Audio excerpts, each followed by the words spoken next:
Assalamualaikum warahmatullahi wabarakatuh. Bismillahirrahmanirrahim. Tabarakalladzi nazzala al-furqana ala 'abdihi liyakuna lil 'alamin nadhir. Allahumma shalli wa sallim ala sayyidina Muhammad wa ala alihi wa sahbihi wa barik wa sallim asma'in. Amma ba'du. Ingkang kula hormati Kiai Haji Abdul Hanan wa ahli baiti, sedanten kanca-kanca santri peminat ilmu tafsir dan ilmu hadis ingkang kula hormati. Berbicara tentang ilmu tafsir, ada beberapa ulama yang menghindari kata tafsir karena makna tafsir itu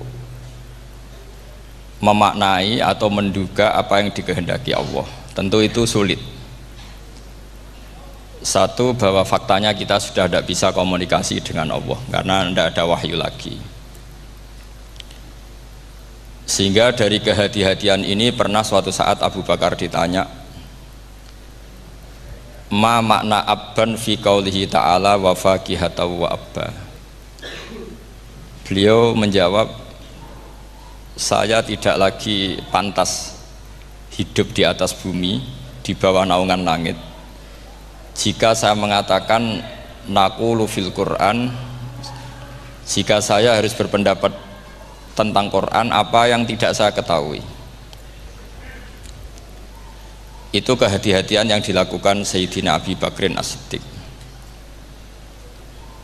Tapi teori ini berbanding paradok, berbanding ekstrim, ketika bahwa Quran itu diturunkan itu sebagai hudan, sebagai petunjuk, kedua sebagai bayanan, sebagai penjelas.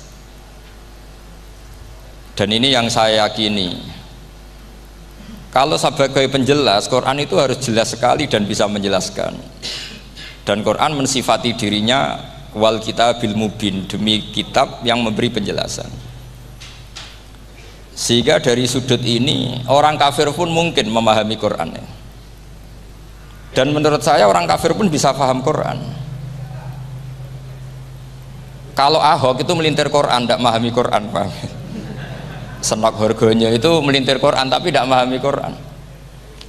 Tapi bahwa Quran itu bisa difahami orang kafir itu ya. Logikanya gampang begini, kata Imam Syafi'i dalam kitab Ar-Risalah.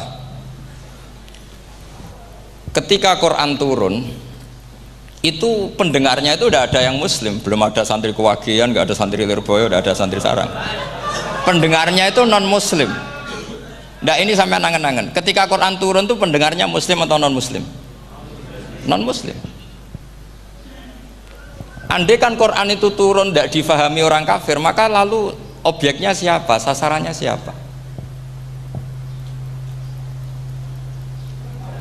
Nah sebab itu akan aneh kalau kita yang mondok, misalnya ngaji Idqon, ngaji Alfiyah, ngaji Ulumul Quran, apa saja, kemudian Anda tidak paham Quran, padahal orang kafir saja bisa paham. Nah ini tantangan bagi kita. Sing kafir wis paham Quran, masa kita santri tidak paham Quran. Makanya begini, di antara awal-awal periode Makkiyah ada surat disebut Qul ya ayyuhal kafirun. Katakan Muhammad ya ayyuhal kafirun. Karena mukhotabnya atau lawan dialeknya Nabi adalah orang-orang apa? Kafir. Mereka paham ketika dijelaskan Quran, paham. Dan sebagian mereka menjadi mukmin karena paham. Itu termasuk isi makalah yang saya utarakan di sini. Mereka tanya, ya Muhammad, siflana rabbak amin dahabin amin nuhasin amin hajarin. Karena orang kafir jahiliyah itu punya tren yang namanya Tuhan itu fisik. Mereka punya Lata, punya Uzza, punya Hubal. Sehingga kalau Tuhan-Tuhan kita ini dari batu, Muhammad, katanya Anda punya Tuhan yang berbeda. Lalu Tuhan Anda ini dari emas atau dari perak. Turunlah ayat Qul huwallahu ahad Allahus somad. Lagi-lagi mukhatabnya adalah orang kafir. Makanya ini juga akhirnya jadi ilmu madhab, ilmu tentang firqah-firqah dalam Islam, bahwa kesalahan terbesar orang Khawarij sebagaimana yang dikutip Imam Bukhari. Nanti sama cari di juz 4 atau di juz 3, pokoknya di bab Babu Qitalil Khawarij, karena Imam Bukhari punya adat diulang-ulang. Kata Ibnu Umar yang dikutip Imam Bukhari, innahum intolaku ila ayatin nazalat fil kufar faja'aluha alal mu'minin. Orang-orang Khawarij atau kalau sekarang orang-orang radikalisme itu meneliti Quran, kemudian ketika ada kriteria manusia-manusia tertentu itu dianggap itu kenanya orang Islam, korbannya orang Islam. Padahal awal mula ayat ini turun untuk orang kafir atau kritikan pada orang kafir. Ini cilaka betul. Karena logikanya seperti yang dikatakan Imam Syafi'i, ketika Quran turun ini nggak ada orang Islam, yang ada orang kafir. Sehingga mukhatabnya adalah orang kafir. Tapi ayat-ayat ini nanti dipakai Khawarij untuk mengcounter orang Islam, sehingga mereka mudah mengkafirkan kita karena pakai ayat yang dari awal Allah mengkafirkan orang kafir, sekarang ayat itu dipakai mengkafirkan orang Islam. Ini saking gebleknya orang apa? Khawarij. Makanya kata kitab Fathul Bari yang menyarai Bukhari itu, yang mendorong orang Khawarij seperti itu adalah jahluhum bisyariah. Memang mereka benar-benar bodoh, benar-benar goblok. Misalnya kita kiai atau kita ma'arif atau kita santri atau kita orang soleh, kemudian kita tidak bisa melakukan apa yang kita katakan, terus kita oke lah, kita kena kritik misalnya atakmurunan nasabil birri apa watan sauna anfusakum wa antum taslunal kitab, terus kita katanya bisa ngomong tapi tidak bisa melakukan, terus dikritik dengan ayat itu mestinya tidak tepat. Karena itu asbabun nuzulnya adalah orang-orang Yahudi karena tahu bahwa sifat Rasulullah itu ada di Taurat, mereka menyuruh keluarganya itu masuk Islam, tapi mereka sendiri tidak mau Islam. Kemudian turunlah ayat atakmurunan nasa bil birri wa tansawna anfusakum wa antum taslunal kitab afala ta'qilun. Sekarang perbandingannya begini, misalnya ada orang Islam, taruh saja Zaid itu maling, ya maling, konsisten dia malingnya sampai tua. Terus menurut Anda Zaid yang muslim ini, muslim, Zaid itu muslim tapi maling, jangan bilang maling tapi muslim, dia itu ya. Kemudian Zaid bilang ke anaknya, "Cung, kowe aja dadi maling, dadi santri sing soleh, sing maling bapak tok." Ndak, ini menurut analisis usul fikih, ngomongnya Zaid itu benar apa salah? Benar kan? Nasihatnya ya benar, ngomongnya juga benar. Kamu tidak bisa ngeritik Zaid, kamu bisa ngomong tapi tidak bisa melakukan, tidak bisa. Fa innal amra bil ma'ruf wajib, wal qawla bil ma'ruf ya wajib, wal qawla bil haqqi ya wajib. Jadi itu hal yang berbeda. Misalnya fa innal amra bil ma'rufi wajibun, memerintahkan barang baik itu baik.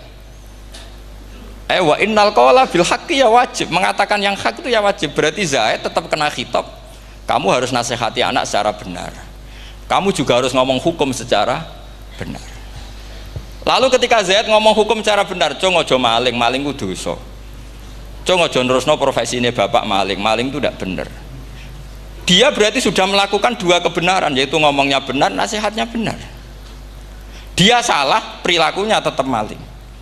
Tapi jangan karena dia maling lalu omongannya enggak salah juga, berarti salahnya malah tiga.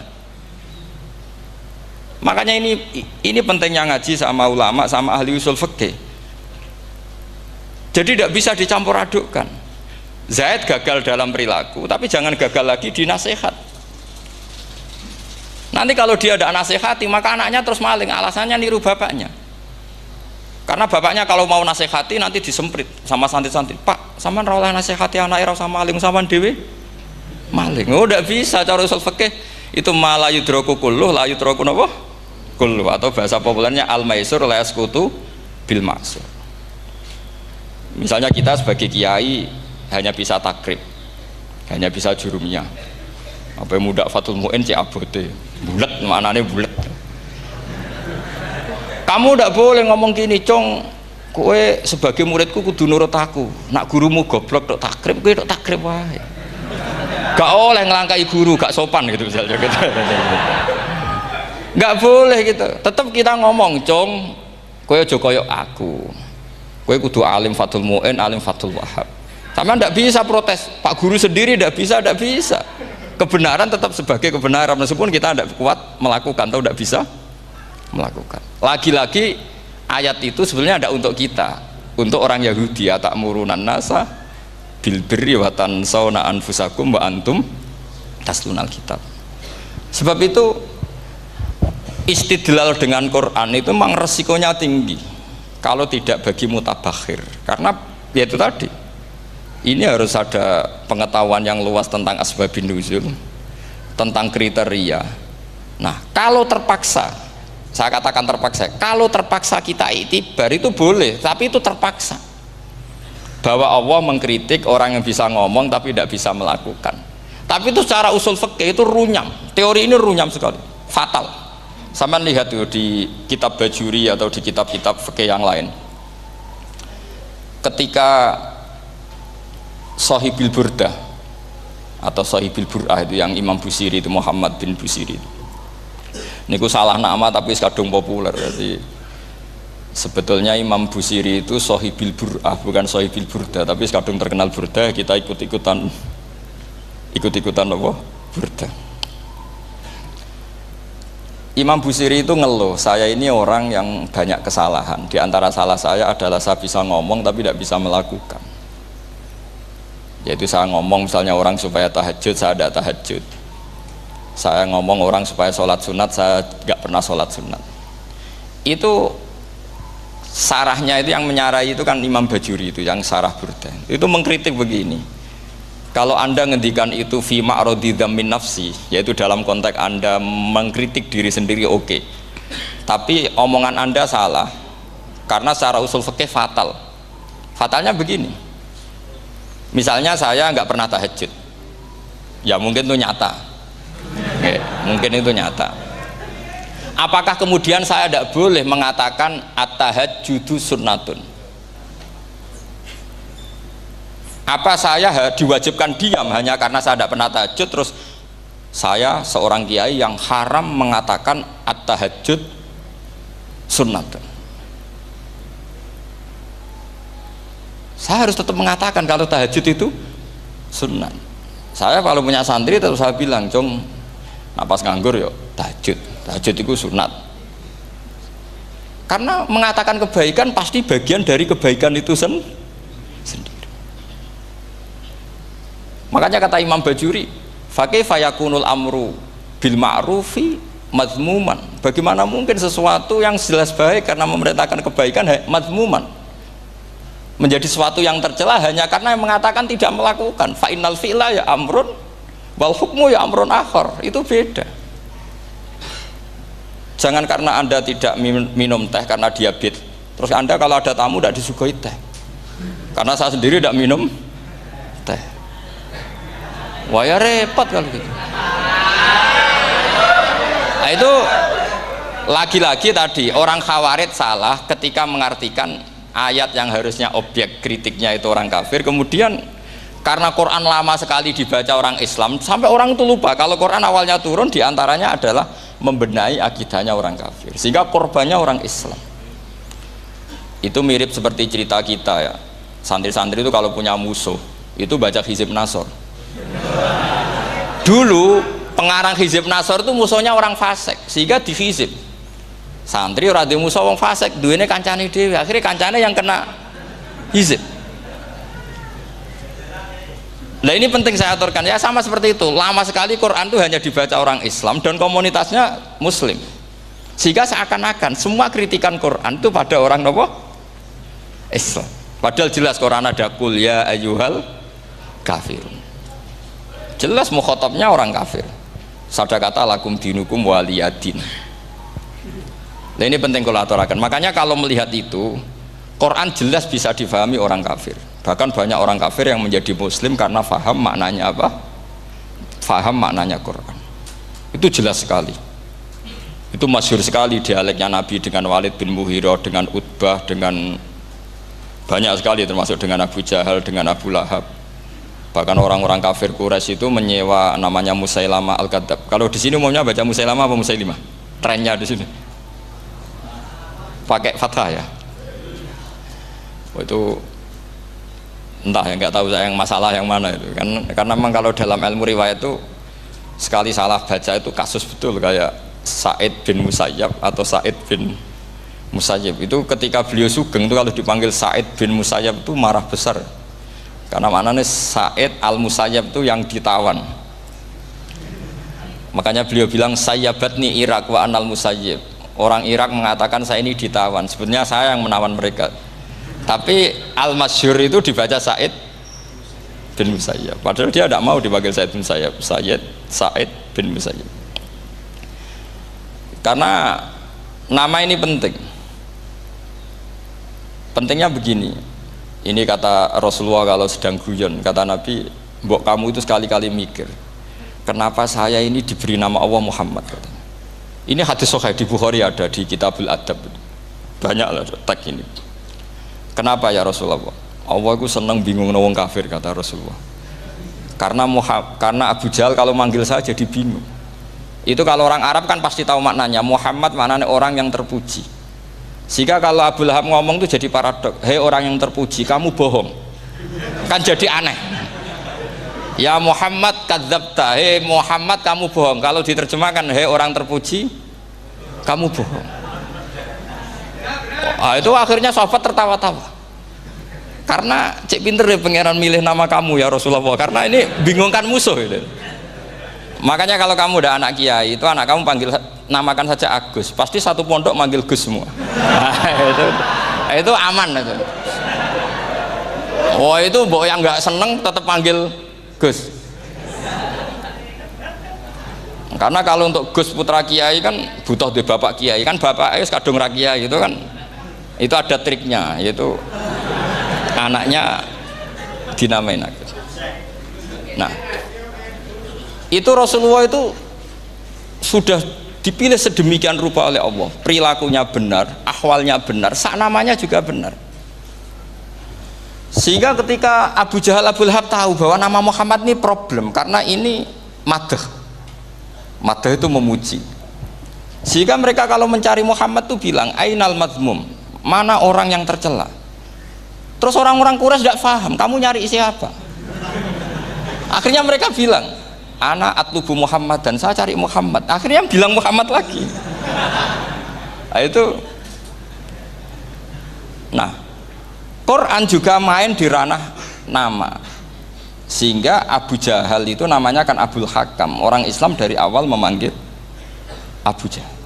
Karena kalau sampai kita manggil Abul Hakam, kita akan mengalami paradok, ya Abul Hakam, hei bapak dari semua kebijakan, kamu begini kan kacau. Makanya itu dari sini orang nggak boleh salah apa? Salah nama. Ini penting kalau aturakan, karena kadang menganalisis Quran itu satu bilisanin Arabi mubin, kata Imam Syafi'i, wa innahu latanzilu rabbil alamin nazala bihir rohul amin ala qalbika litakuna minal mudhirin bilisanin Arabi mubin.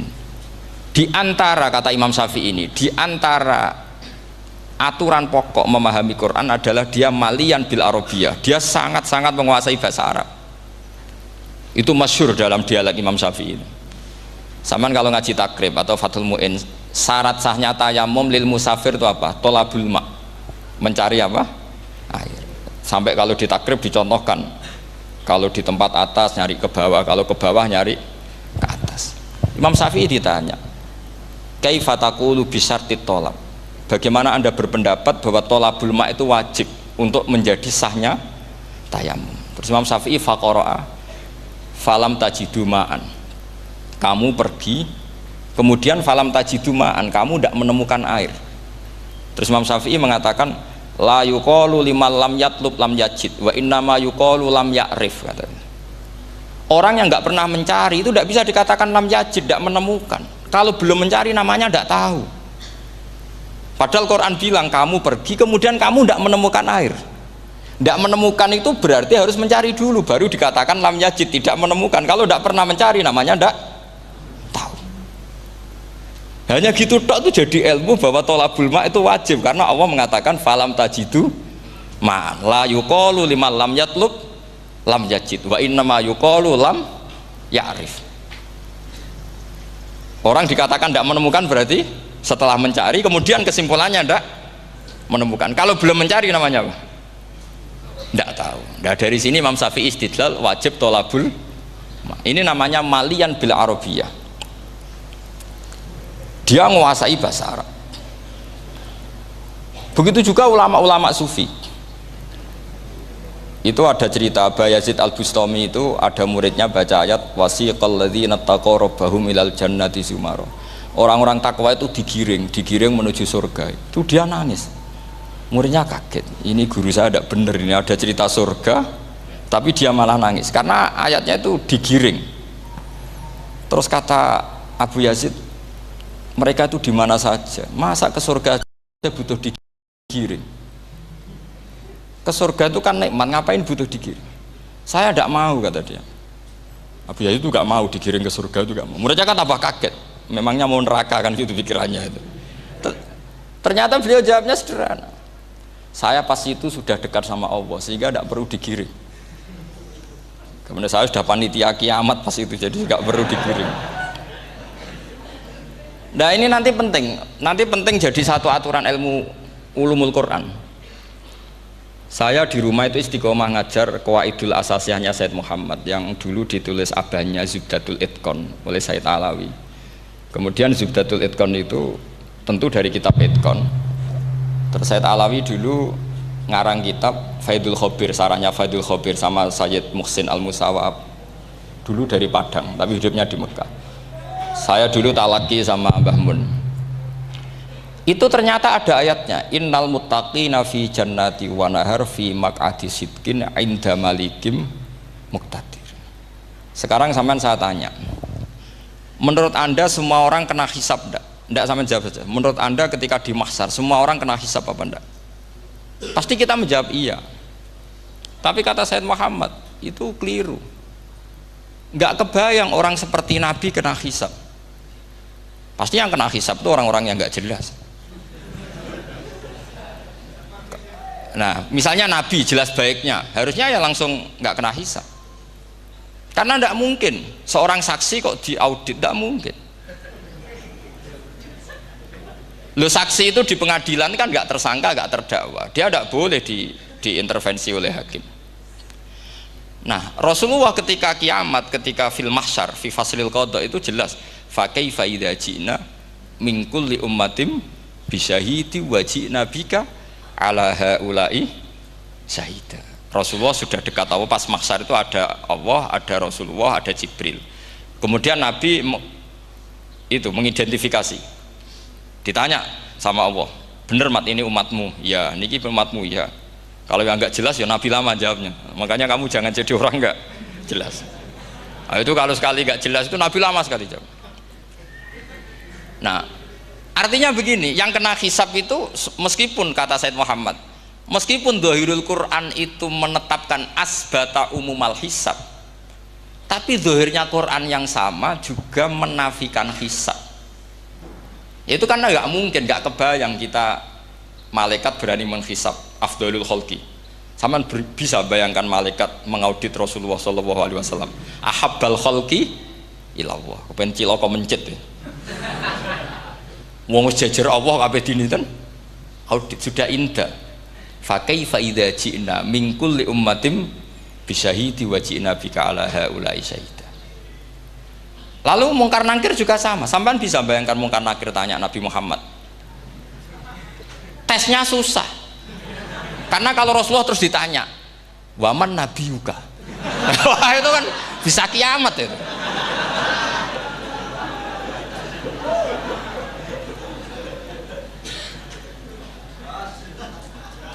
Paham ya? Makanya kata Said Muhammad, ini kan teman-teman tanya, biar caranya alim tafsirnya saja, sarannya satu hafal Quran, dua hafal Sahih Muslim, tiga semua orang sudah mati, tinggal kamu yang alim. Nah, itu mesti aman itu. Nah kalau sampean tanya saya, apa buktinya Gus kalau orang tertentu tidak kena hisab? Ya buktinya tadi, misalnya innal ladzina qalu rabbuna Allahu tsummas taqamu tatanazzalu alaihimul malaikatu alla takhafu wala tahzanu wa absyiru. Mungkar nakir adalah malaikat penakut, membawa ketakutan.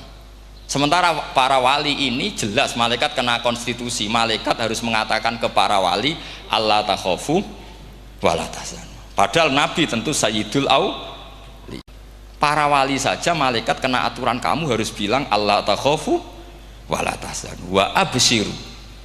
Hei para wali, kamu jangan susah, jangan gentar, kamu harus gembira. Kamu bisa bayangkan misalnya mungkar nakir bawa godok atau orang kalau dipukul ajul sak walang-walang. Kemudian kamu bayangkan si Abdul Qadir ngalami itu, Abdul Hasan Asadali ngalami itu, Abu Yazid Al Bustami. Kalau itu ngalami gitu semua, ngapain kita jadikan mursyid? Kan sama nasibnya dengan kita. Nah, Zahirul Quran mengatakan asbatal hisabah, tapi Zahirul Quran di ayat yang lain lam yusbit al hisabah. Makanya tadi umumul Quran juga ditaksis dengan muqayyid. Yang mutlak ditaksis dengan yang muqayyad, yang mujmal ya sama seperti itu, aturannya seperti itu, ditafsil sama yang mufassal.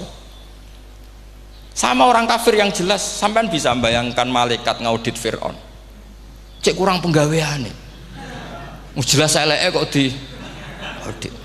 Misalnya Abu Lahab di audit, oh malaikatnya celaka mencet, berarti dia agak percaya sama pernyataan Tuhan tabbat yada abi lahabiu. Malaikat kok ngaudit Abu Lahab, mungkin Gusti kula ceke nak menawi wonten api lho ki ora tau ngaji Quran tapi wong ayate tabat yada kok cek di cek. Nah yang seperti ini masuknya kategori ulaikal ladzina, sateruse mereka yang kafir bi ayati rabbihim wa liqaihi fahabitos a'maluhum fala nuqimu lahum yaumal qiyamati wasna. Jadi ada orang-orang kafir yang jelas kena aturan fala nuqimu lahum yaumal qiyamati wasna. Jelas kafirnya ya gak kena hisab, yang jelas nabinya, jelas wasinya juga gak kena hisab. Yang kena kita di tengah-tengah. Tapi ilmu itu ikut mainstream karena semua orang bilang ada hisab, ya kita ikut-ikutan bilang, ya sudah gitu saja. Tapi kalau aslinya ya rapati percaya. Umumnya uang gerono mati ditalkin ya kita melok-melokan nalkin. Tapi kalau kadang ya gak kebayang. Piye nak wali-wali ditalkin. Makanya ada di dunia wali itu ada cerita Rabi'ah Adawiyah, itu termasuk keramat beliau itu. Kalau Imam Sibawi kan dalam cerita wali kan ditanya marbuka, ngapunten niku man mausul napa istifham. Wah itu malaikatnya ndak pernah khataman alfiyah kan, repot. Kalau Rabi'ah Adawiyah lebih parah lagi, itu beliau tuh nangis sekeras-kerasnya, nangis terisak-isak, dia tersiksa. Ya Allah, engkau itu zat yang paling saya kenali dan harusnya semua makhluk itu kenal engkau, tapi ini hamba engkau tanya engkau itu siapa itu kan, ini orang aneh kata gitu. Karena Allah itu adharud dzahir, kata sampai Imam Sibawi silakan a'raful ma'arif. Jadi wong ora ora wis geblek tenan dari Imam Sibawi. Imam Sibawi kan atas nama dia pakar nahwu pertama mengatakan domir paling makrifat di antara 6 isim makrifat, paling makrifat itu domir. Tapi meskipun gitu a'raful ma'arif Allah, yang paling makrifat dari sekian isim makrifat itu Allah. Artinya satu nama yang orang harus kenal semua. Makanya di antara keramat beliau ketika ditanya wong kok ora tau ngaji fikih men ngaji nahwu wae, gak tahu dia ngaji carane sesuci, carane iddah tuh gak tahu ngaji nahwu. Terus dia tanya bima fa'ala rabbuka, lalu Allah memperlakukan kamu gimana? Terus kata Imam Sibawi, ghafaroli, Allah mengampuni saya karena saya orang yang mengatakan Allahu a'raful ma'arif. Ini penting kalau aturakan. Jadi makanya kalau sampean tanya caranya ilmu alim gimana, ya satu tadi, kalau sampean masih banyak orang hidup, syaratnya kamu harus hafal Quran, hafal hadis, hafal sekian ribu hadis, hafal sekian ulumul Quran. Itu kalau masih banyak orang hidup. Kalau sudah kamu sendiri hidup, ya sudah, pokoknya isokulhu ya salim sendiri, kan nggak ada saingannya itu. Makanya kata Sayyid Muhammad, beliau mengatakan kita meyakini umum al-hisab ya berdasar zahiril Quran, kita menafikan umum al-hisab, bahwa hisab hanya yahtassu liqaumin duna qaumin juga berdasar zahiril Quran. Kita percaya semua mayat ditanya mungkar nangkir ya berdasar zahiril ahadis. Kita tidak mengumumkan teks ini juga berdasar dhahiril ahadits. Karena malaikat mungkar nakir juga malaikat. Berarti dia kena aturan kalau ketemu para wali Allah takhafu wala tahzanu. Faham sih kalau maksudnya? Ini penting kalau aturakan. Jadi makanya aspek ya, sampean bisa memulai kalau ingin jadi orang alim tafsir bisa mulai dari yang mudah saja, yang fikih saja. Makanya kata Imam Ghazali, kenapa Mu'tazilah jadi segoblok itu? Karena dia tertipu oleh umumatul Quran, oleh teks-teks umum. Dia tidak tahu mukhasisnya. Padahal setiap ayat umum itu pasti ada mukhassis. Misalnya begini ya, kalau kamu maknanya fikih saja, contoh yang paling mudah familiar itu fikih ya. Misalnya kita ngaji Quran, wal mutallaqatu yatarabbasna bi anfusihinna salasata quru. Kalau orang dicerai, itu iddahnya itu 3 kali masa nopo? Suci. Apakah aturan iddah seperti ini hal hadhil iddah amatun likulli mutallaqatin am li mutallaqatin makhsusah? Apa ini semua mutallaqah iddahnya pasti salasata quru apa orang tertentu? Ya enggak, asal dia mutallaqah pasti iddahnya salasata quru. Anda goblok, Anda salah besar. Kalau misalnya yang dicerai adalah orang hamil, iddahnya apa? Salasata quru apa watil hamli? Watil hamli. Kita butuh ayat lain, wa ulatul ahmali ajaluhunna ayyadna hamlahu. Sama seperti kita ngaji walladzina tawaffawna minkum wa yadharuna azwajan yatarabbasna bi anfusina arba'ata asyhurib wa asyra. Asal wanita ditinggal mati suaminya, maka iddahnya 4 bulan 10. Apa semuanya demikian? Enggak. Misalnya orang hamil iddahnya biwatil hamli.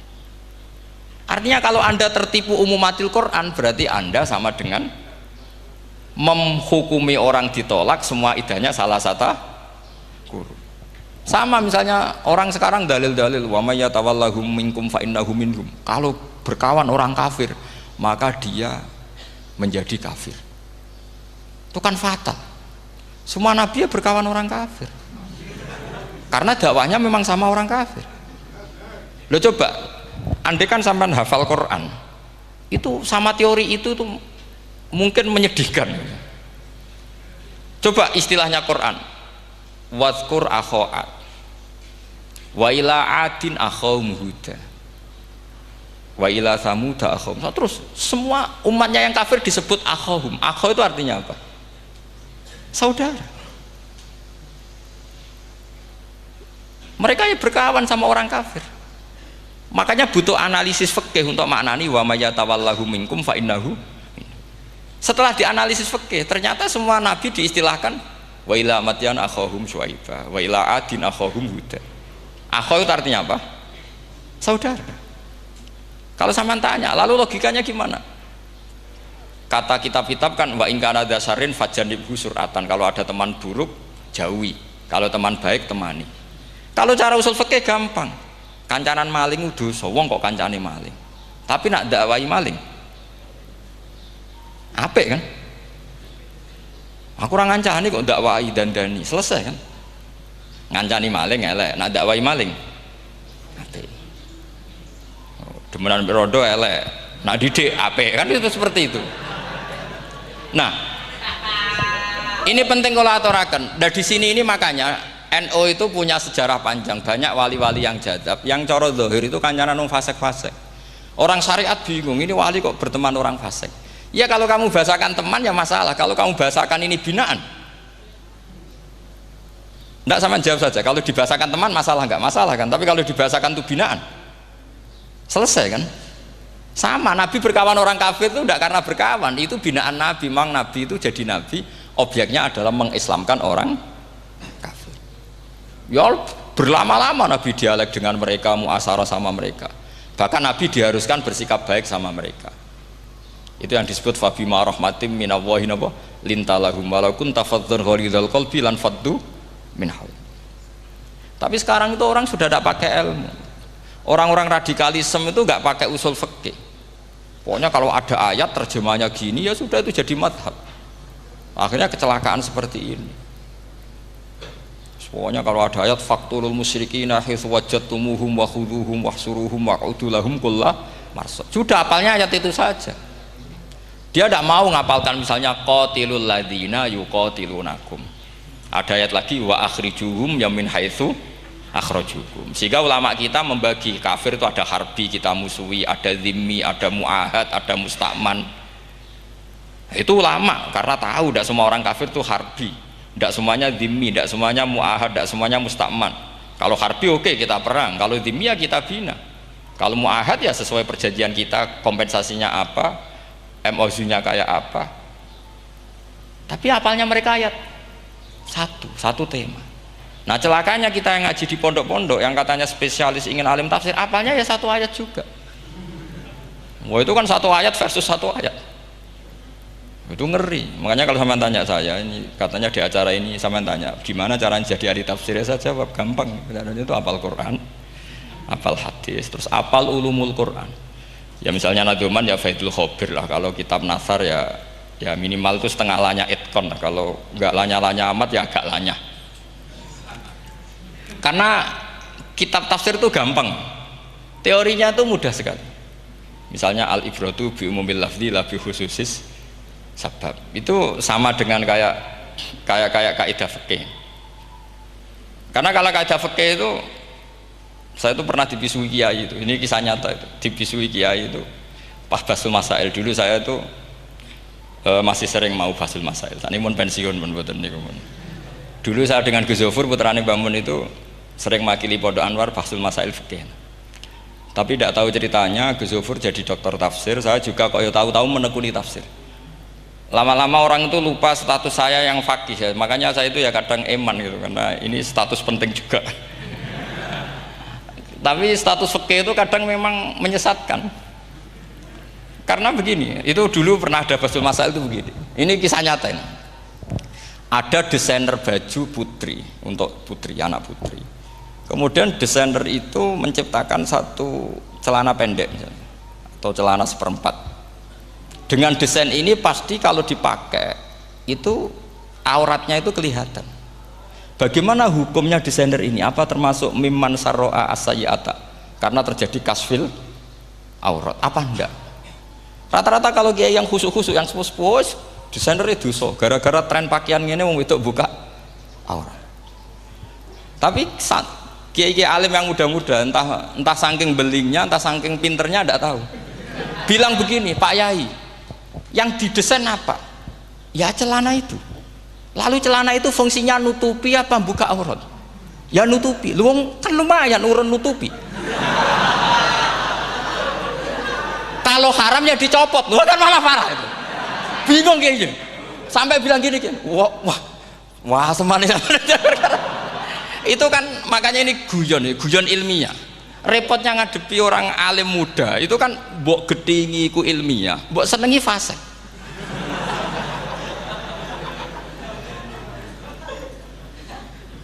Ketika kiai yang khusyuk tadi tak tanya, kalau desainer katok seperapat, paham gitu? Kau coba yang celana dalam terlalu vulgar itu, paham gitu? Ndak rok sajalah, rok mini misalnya, rok selutut. Sampean jangan ngeres ya, yang rok selutut misalnya. Rok selutut itu desainernya kena hukum haram enggak? Sampean jawab saja. Oh haram dari kiai sepuh, karena dengan desain itu misalnya lututnya kelihatan. Tapi pertanyaannya kiai muda saya masih ingat betul, saya tanya. Lalu fungsi pakaian itu apa Pak Yai? Fungsi itu kan tetap nutupi sebagian aurat. Kalau Anda haramkan, barang haram itu harus dihilangkan. Nah, itu. Sampai kiai itu setelah acara itu manggil saya. Gus, kalau ngakoni jenengan alim tapi podo repoti. Podo repoti nak dalam itu kan terus itu ada perumusan di redaksi keputusan yang dijual itu, yang masail fikihnya kan terus diputuskan, dibukukan. Kalau redaksinya halal Gus, nanti orang pakai rok semua. Nah, saya balik bantah, kalau redaksinya haram orang nggak pakai rok malah. Akhirnya itu apa? Kebijakannya lucu. Buak we Gus, pertanyaan itu buak sak jawabannya oke. Jadi kita debat tidak jadi. Ini cerita ilmiah. Makanya sama tidak wajib anut saya ini terlalu ilmiah, jadi tidak baik untuk kehidupan kesalian, kurang baik. Jadi ini, tapi ini ilmu, tetap kaidahnya fikih ma la yudraku kullu la yutraku kullu. Jangan kalau tidak bisa nutupi aurat semua, lalu jangan sama sekali. Lho nggih kan kaidahnya kan gitu, ma la yutraku kullu la yutraku kullu. Misalnya Anda punya tetangga nggak mau pakai jilbab, nggak mau pakai pakaian muslimah, kamu tidak boleh bilang munisan ra kelambinan, tidak bisa. Ma la yutraku kullu napa ma la yutraku kullu nu la yutraku napa kullu. Makanya ini kita harus hati-hati. Nah bayangkan sekarang orang neliti Quran itu yutraku kullu. Mestinya kalau Anda meneliti radikalisme, ayat yang terkait radikalisme diteliti semua. Ternyata di surat Taubat yang disebut suratus Saif, yang bahkan haram baca bismillah, itu ada ayat wa in ahadum minal musyrikin nastajaroka fa'ajirhu hatta yasma'a kalamullah summa ablighu ma'mana. Muhammad, kalau ada orang kafir mau belajar Quran sama kamu, ya harus kamu pelajari hatta yasma'a kalamullah. Setelah mereka mau belajar, ya ablighu ma'mana summa ablighu ma'mana, kamu harus menjamin keamanan dia. Itu di surat Taubat, termasuk akhiru suratin nazalat, gak mungkin terjadi mansuh. Tapi orang-orang ekstremis selalu pakai faqtulul musyrikin haitsu, apalan itu terus. Yang orang liberal yang menaparin la ikraha fiddin, ya sudah seperti itu.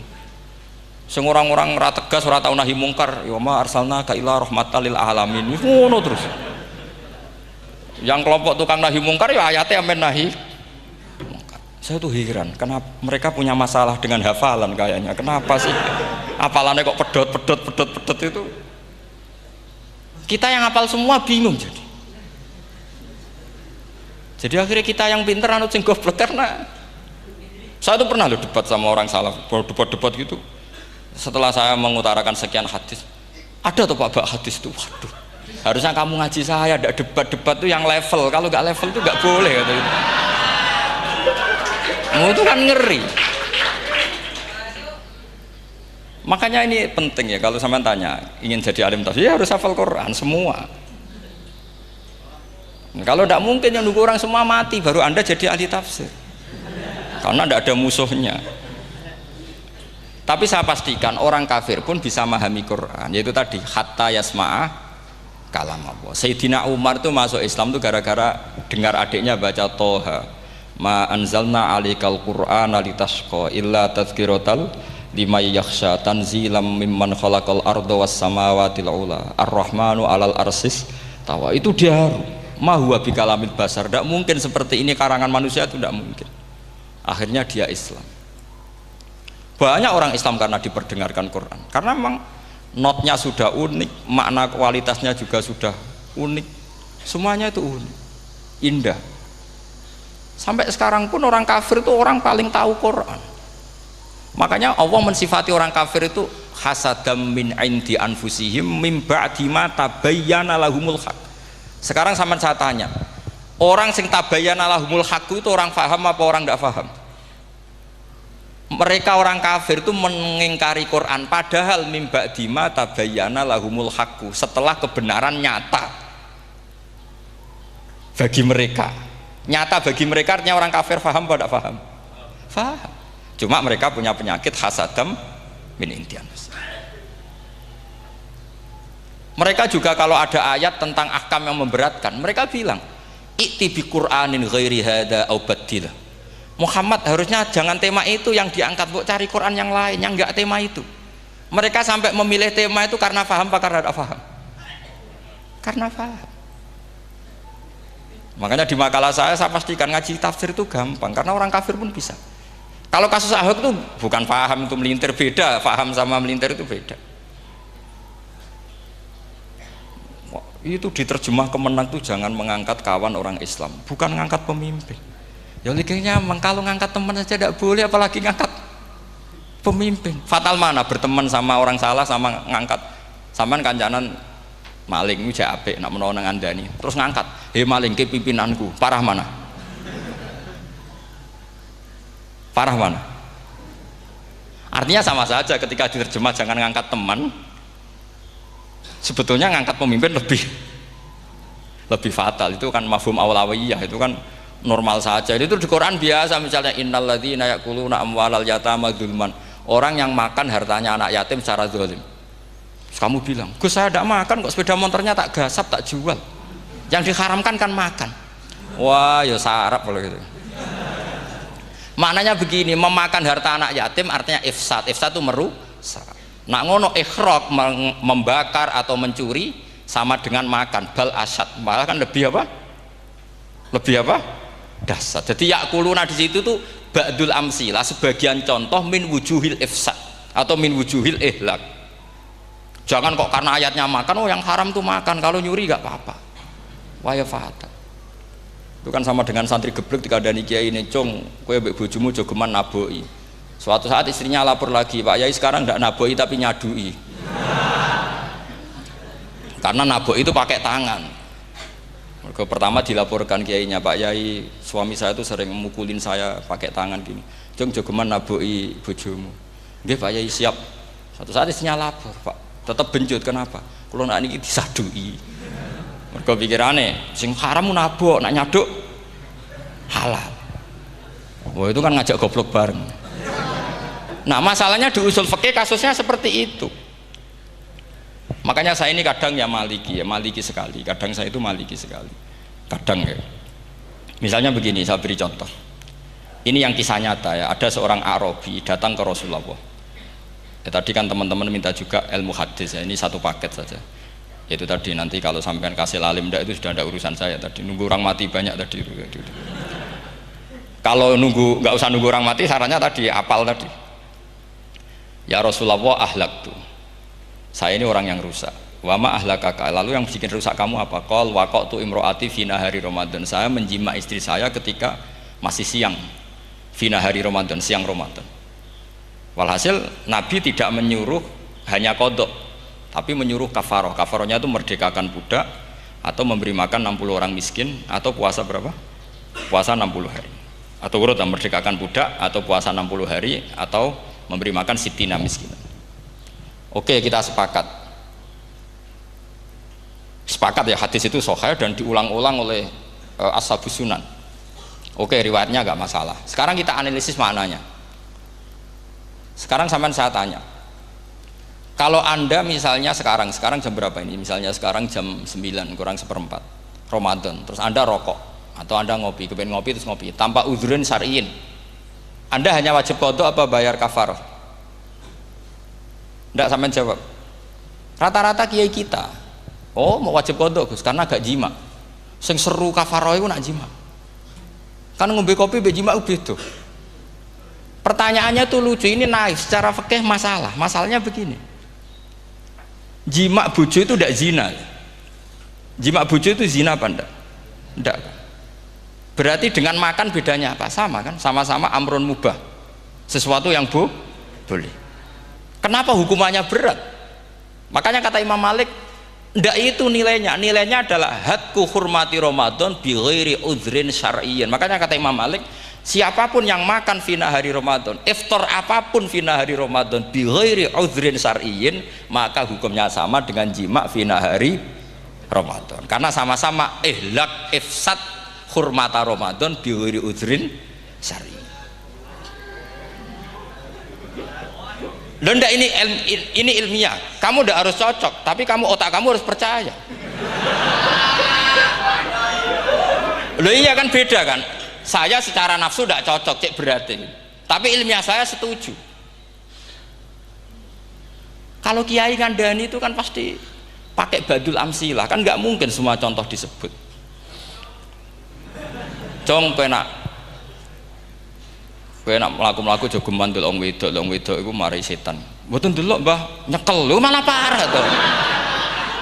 Ndak bisa. Makanya ini masalahnya lafat. Ini kembali ke Imam Syafi'i bilisanin arabiyyim mubin. Ketika seorang kiai bilang cung jogeman delok cawe itu adalah mengungkapkan al-muharramat. Bukan mentaksis yang haram itu hanya melihat. Saya ulang lagi ya, ketika seorang kiai bilang cung jogeman delok wedok sing haram, itu semangatnya adalah melawan keharaman, bukan mentaksis yang haram hanya delok. Itu di Quran normal semua, di semua lugat ya biasa. Itu kan sama seperti misalnya seorang bang ngasih uang cucunya, cung tak kayak duit 100.000, cung gue tuku es. Terus kowe muni ngono. Nak ragu tuku es haram iki kan ngongkone tuku es. Lah kepen putumu mati kan nyeben 1.000 gue tuku es. Ya mulai dulu istilahnya nak bange ke ibu tuh jong 1.000 gue tuku es. Cara wong kuno. Nah, maksudnya gue pokoknya umumnya cah cilik senane es cuma nyebut. Ya sudah seperti itu. Sama seperti Quran menghentikan begini. Ini memang salate yang fikih dulu, yang pokok-pokok. Di antara yang enggak boleh dikawin adalah wa antasma'u bainal ukhtaini illa ma qad salaf. Kamu enggak boleh menikahi Sri dan Zainab, kakak beradik. Sudah sepakat nggih? Fi nikahin wahid enggak boleh al jam'u bainal ukhtain. Jadi mbaknya kamu kawin, adiknya kamu kawin fi nikahin wahid. Tapi nak ngeduni boleh, berarti kan dengan waktu yang berbeda. Quran hanya menyebut itu. Kemudian Rasulullah zaman Sugeng itu hanya nambahi wala binal mar'ati wa ammatiha wala binal mar'ati wa kholatiha, juga agak boleh menikahi ponaan plus buliknya, baik bulik dari bapak yaitu ammah maupun bulik dari ibu disebut apa? Kholah. Kemudian ulama fikih merasa ada yang kurang, ditambahi lagi 2 perempuan yang andekan yang satu itu lelaki kok haram nikah, berarti haram jam'u fi nikahin wahid. Misalnya cucu rabibahnya boleh enggak? Enggak boleh kan? Berarti kalau sampean ngumpulkan cucu dan mbahnya fi nikahin wahid juga enggak boleh. Tapi orang yang waras itu tidak akan nyalahkan Quran ketika tidak lengkap. Wa antasma'u bainal ukhtain ila ma qad sal, ini tidak lengkap. Yang haram kan tidak hanya jam'u bainal ukhtain, termasuk ngumpulkan cucu dan mbahnya. Karena Quran nggak mau dengan logika tidak waras, itu tidak mau. Taruh saja orang itu rata-rata mbahnya kan umur 70 tahun, cucunya umur 17 tahun. Kebayang nggak kamu nikahi sehingga adik kan boleh bareng, pasti kamu milih bareng. Makanya Quran hanya bakas wa antasma'u final ukhtain, karena yang mungkin masih menggugah selera itu 2. Tapi kalau cucu sama mbahnya itu kalau ada yang masih selera kan ya sarap tuh. Tapi fikih sebagai kaidah tetap menerangkan termasuk yang haram jam'u adalah bainal mar'ati wajad datiha. Paham juga maksudnya? Artinya ketika menyebut itu tidak jaminan merangkum semua hukum, tapi ba'dul amsilah. Fa'innal akila yaktafiya bi isyaratil ba'di, karena orang kalau punya akal diisyaroi sebagian sudah paham. Ini penting kalau aturakan. Jadi ini penting. Nah bayangkan sekarang banyak gerakan-gerakan ahli Quran katanya, tapi nggak memahami ilmu usul fikih. Quran ra ono ya wis. Nang Quran ra ono cerita harame asu, nak ngono asu ya halal. Ora ono Qurane. Sing ra ono iku tekem ora Qurane, kok aneh-aneh.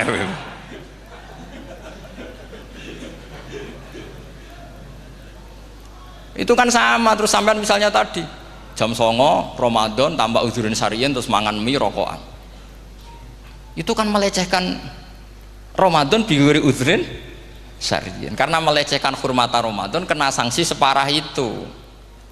Jangan kamu terus bilang tapi Nabi hanya bilang masalah jima final Ramadan. Jima istri itu hukumnya itu tidak zina, hukumnya itu mubah, sama dengan makan. Ini cara madhab Maliki, tapi kita alhamdulillah madhab Syafi'i. Ya itu masalahnya. Berhubung itu menguntungkan sami'na wa ta'na. Nah, itu. Tapi saya sendiri dalam konteks ini, saya itu ya sangat-sangat Syafi'iyah, sangat-sangat Syafi'iyah. Dalam banyak hal sangat-sangat Syafi'iyah. Tapi dalam banyak hal kadang-kadang saya ya Maliki.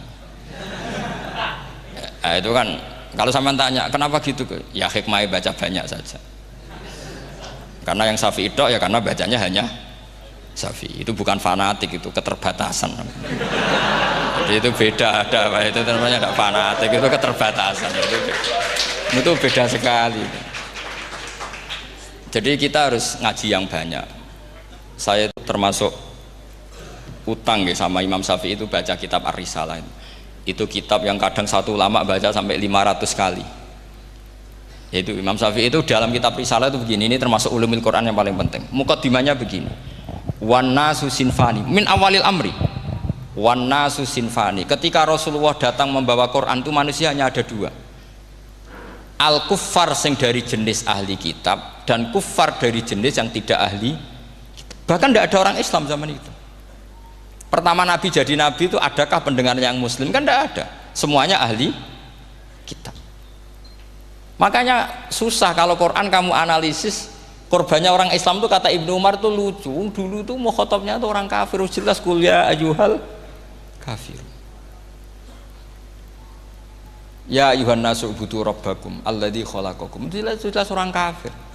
Karena orang Islam nggak mungkin dikhatabi ubudu rabbakum. Makanya Imam Suyuti kalau nafsiri itu ngeper ubudu rabbakum wahiduhu.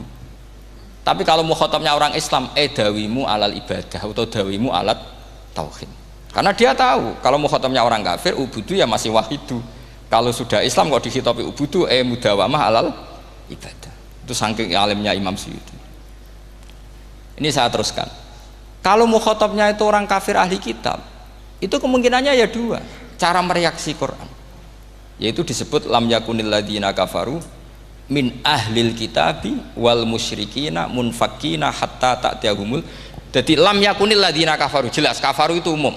Kemudian ditafsir kafaru itu ada yang min ahlil kitabi, berarti kafaru yang jenis Yahudi Nasrani. Ada kafaru yang min ahlil kitabi wal musyrikin, kafaru yang jenis musyrikin, yaitu kafir Mekah. Karena cara kaidah nahwu al-atfu yaqtadi taghayyur, kalau ada ataf pasti konteksnya beda. Jaa Zaidun wa Amrun, berarti Zaid ada Amar, Amar ya tidak Bakar, karena Jaa Zaidun wa Amrun wa Bakrun. Pasti orang ini berbeda. Tidak boleh orang yang sama kamu pakai ataf. Ini sudah clear ya ini ya. Kemudian cara pandang mereka ya beda. Ketika Rasulullah mengajak tauhid, itu ahli kitab tidak masalah. Memang harusnya Tuhan itu satu. Tidak masalah bagi ahli kitab. Problem bagi ahli kitab adalah Muhammad itu nabi. Itu kita nggak suka. Kalau Tuhan satu oke, tapi kalau Muhammad nabi tidak oke. Kita bisa jadi nabi, kata mereka, karena mereka merasa nasabnya sampai Ibrahim. Sementara zaman itu mereka sanksi Muhammad itu nasabnya konti, gak jelas. Ini penting kalau aturakan. Sehingga dalam konteks ini Allah menjawab ahli kitab dulu. Ini itu disebut Muhammad itu nasabnya jelas. Ini itu fihi ayatum bayinatum maqamu Ibrahim. Ini saya dengarin. Ibrahim itu jelas pernah ke Mekah. Bukti Ibrahim pernah ke Mekah adalah jejak kaki Ibrahim di makam apa? Makam mereka, artinya buatan kuburan, buatan jejak kaki Ibrahim ketika bangun Ka'bah. Fihi ayatum bayinatum maqamu Ibrahim. Pun. Kalau Ibrahim pernah di Mekah, artinya beliau pernah nikah di Mekah. Paling tidak punya dzurriyyah di Mekah. Jadi Ismail dibawa ke Mekah. Jelas ayatnya wa id yarfa'u Ibrahimul qawaida minal baiti wa Ismail. Ini dengarin ya. Sebab itu saking alimnya berjanji itu beliau tahu betul masalah utama Rasulullah Muhammad adalah disangsikan nasabnya. Sebab itu kitab berjanji pertama cerita setelah dia alhamdulillah macam-macam awalu ma'anab tadi saat terus dia bilang wa ba'du fa'akul huwa Muhammad bin Abdillah bin Abdil Muttalib. Saat terus ya wa ba'du wa Muhammad bin Abdullah bin Abdil Muttalib wasmu Syaibatul Hamdi Humidat Khisaluhus saniyah. Saat terus Ibnu Kusoyin, saat terus Sumiyya bi Kusoyi litaqosi fi biladi kudu'atal qosiyah. Karena dia tahu yang masalah bagi Rasulullah itu adalah masalah nasab bagi mereka loh, bagi mereka yang kafir. Terus beliau ngendikan ditutup wa adnanu bila raibin indadawil ulumin nasabiyah ila dhabihi Ismaila nisbatuhu wa mun. Jelas saya Adnan itu pasti puter cucu-cucunya Nabi Ismail. Karena orang Yahudi yang disoal Muhammad itu, kamu itu siapa? Kok tahu-tahu Nabi? Kamu orang Arab. Orang Arab itu tidak pernah ada Nabi.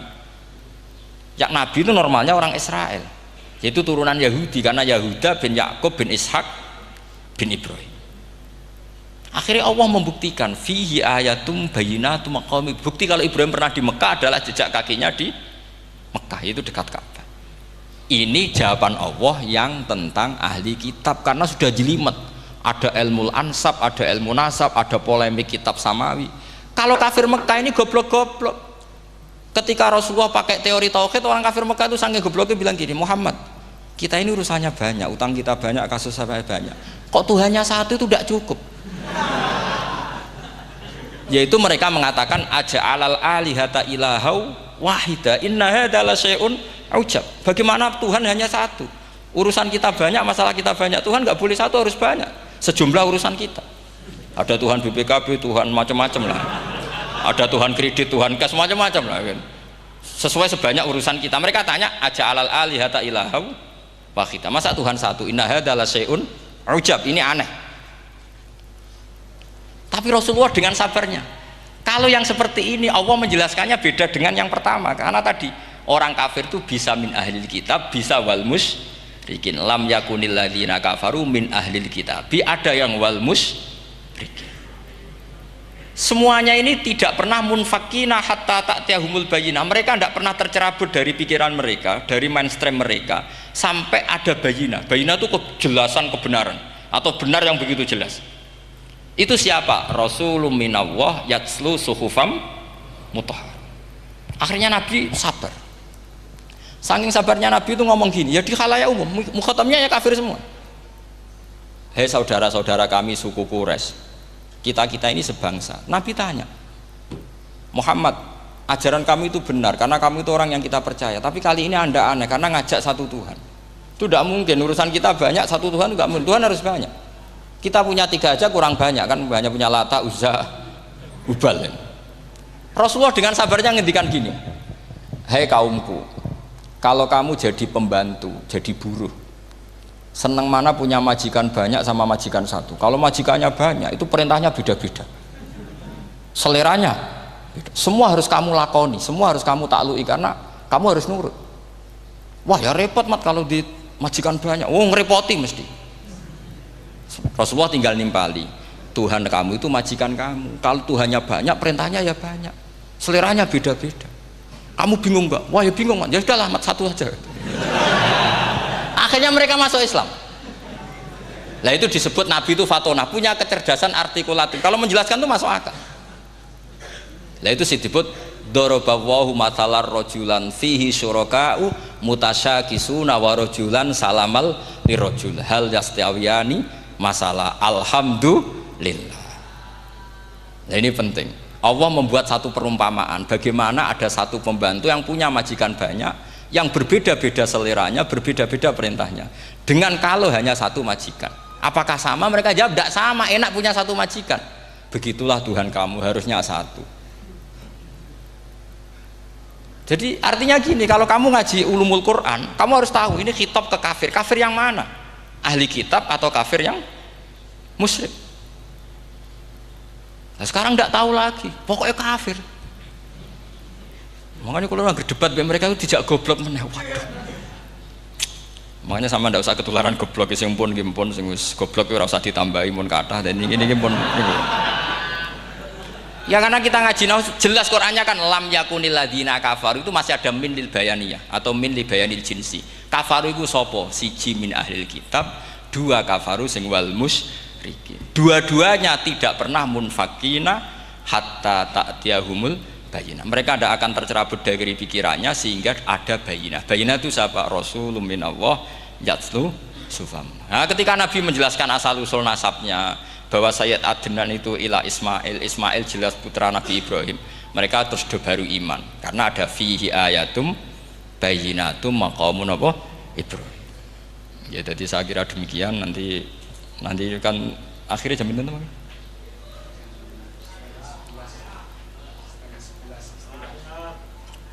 Oh, niki jam pinten istiwa? Nggih, terus saya pikir niku nggih. Kalau misalnya tadi ada tanya jawab, ya tanya jawab carane ngalim saja kan. Itu lebih realistis. Karena kalau sampean iskal, misalnya saya iskal dengan ini kan malah membingungkan. Kalau kamu terkenal pinter, iskal kita gobloke. Nah wis pinter kok iskal itu. Jadi saya niru ilmunya Abu Nawas. Abu Nawas tidak bisa pidato. Nggak bisa pidato, suatu saat dipaksa pidato sama khalifah itu. Hei para hadirin, kamu pinter apa goblok? Nah mereka pinter, mau ngandani wong pinter, terus pinter kok ngandani gitu. Akhirnya hadirin itu kan karena seneng sama Abu Nawas itu seneng. Ya sudah Abu Nawas, kalau gitu kita goblok. Aku mau mengambil wong goblok. Akhirnya terus wassalamualaikum warahmatullahi wabarakatuh. Jadi itu Abu Nawas juga bisa pidato, tapi dia tahu saja caranya menyelesaikan masalah.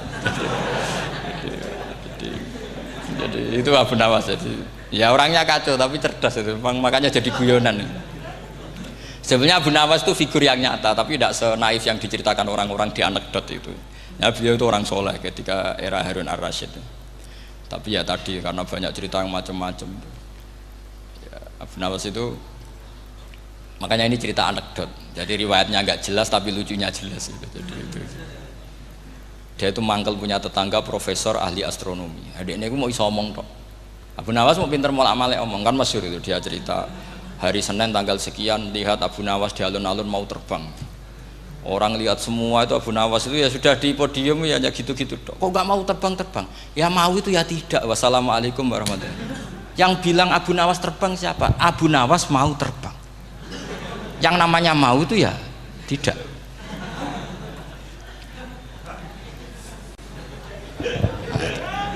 Pernah dia itu lomba sama Harun ar-Rasyid.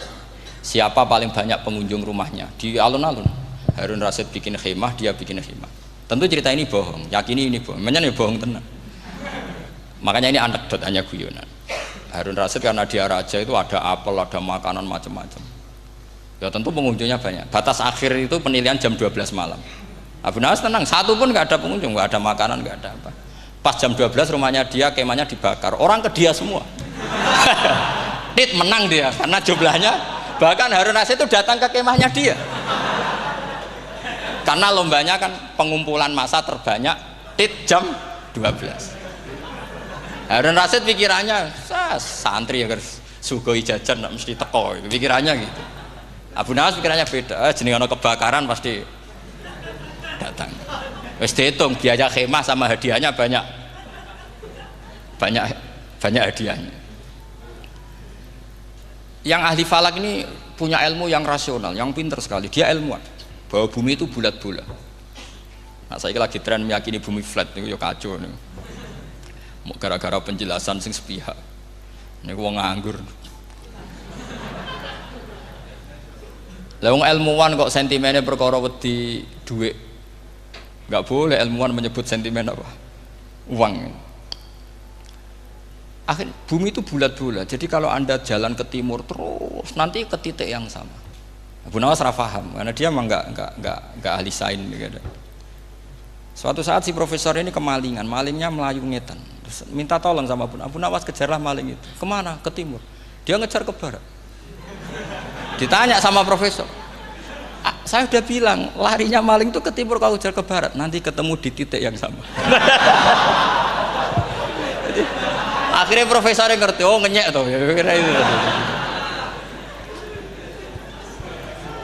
Jadi, nah khawatir saya nanti kalau santri-santri tidak pinter ilmu, terus pilihannya ilmu kayak Abu Nawas, jalan pintas tadi. Karena belajar falak jelimet, belajar faraid apa? Jelimet, ada aul, ada roh, terus semua ada masalah yang ruwet-ruwet terus. Akhirnya mau olah bicara. Ini musibah inna lillahi wa inna ilaihi raji'un. Itu tidak boleh. Quran tidak mengajarkan itu. Quran tetap mengajarkan ilmu meskipun ada nilai seninya. Ya tadi nilai seni tadi misalnya Allah mencontohkan daraba wa masalah rajulan fihi syuraka. Terus kedua uniknya Quran itu begini. Setelah dipikir itu nyata-nyata lebih detail. Misalnya begini. Ketika Allah mencontohkan ba'udah itu nyamuk. Itu orang-orang kafir itu bilang gini, "Ya Muhammad, Tuhan Anda kehilangan stok ilmiah. Sehingga contoh itu enggak yang dahsyat tapi sekedar nyamuk. Wong nyamuk kok digawe contoh. Ya contoh itu dinosaurus, tak jerapah, tak apalah yang keren itu. Mosok contoh apa? Nyamuk. Terus Allah menjelaskan innallaha la yastahi ayyadriba apa? Masalam ma. Contoh apa saja itu ditafsiri ba'udotan fama fawqaha, entah itu nyamuk fama fawqaha atau yang di atasnya nyamuk, maksudnya di atasnya itu filkillah atau fisighor atau yang di atas nyamuk yang lebih kecil ketimbang nyamuk. Sekarang saya contohkan kata Rasulullah, contoh yang kecil saja, nggak usah bikin nyawa, nggak usah, itu terlalu mustahil. Seorang pemahat patung, terus kamu pesen, Pak, aku gaekno patung gajah, mesti muni sanggup. Tak muni, Pak, gaekno patung gajah, ukurannya ya semestinya gajah. Oke. Tapi Pak, aku gaekno patung nyamuk, ukurannya ya sak nyamuk. Kira-kira sanggup apa enggak? Artinya ketika Allah gawe nyamuk itu lebih sulit ketimbang gawe gajah apa lebih mudah? Lebih sulit. Karena nyamuk yang sudah kecil, dia punya alat kelamin terus seberapa juga. Alat kelaminnya juga tetap harus ada lubangnya, terus seberapa juga. Temen saya malah ada yang cangkem elek bilang gini, lalu ya punya kuman, kumannya seberapa. Nah ini pentingnya ngaji akal. Kamu jangan hanya bilang, wow dinosaurus, jerapah, seru nyamuk. Nah karena orang sudah ada itibar dengan nyamuk, didatangkanlah nyamuk banyak. Sebenarnya nyamuk banyak itu mergo mangkel, gak diperhatikan itu. Makanya terus. Lah ini saya tahadus binemat, istri saya itu sering protes. Istri saya kalau manggil saya Gus karena orang Jawa Timur. Itu sama-sama jagongan itu, saya itu tidak pati sering digigit. Namun ya digigit tidak sesering sampean, itu jelas. Terus saya tanya, Gus punya doa apa, kenapa tidak pati begitu digigit nyamuk? Saya bilang, karena saya sudah tahu hikmahnya nyamuk. Jadi harusnya dia sudah tidak nyerang saya, kata saya itu. Makanya ini ijazah, agak mandi salah sampean gitu.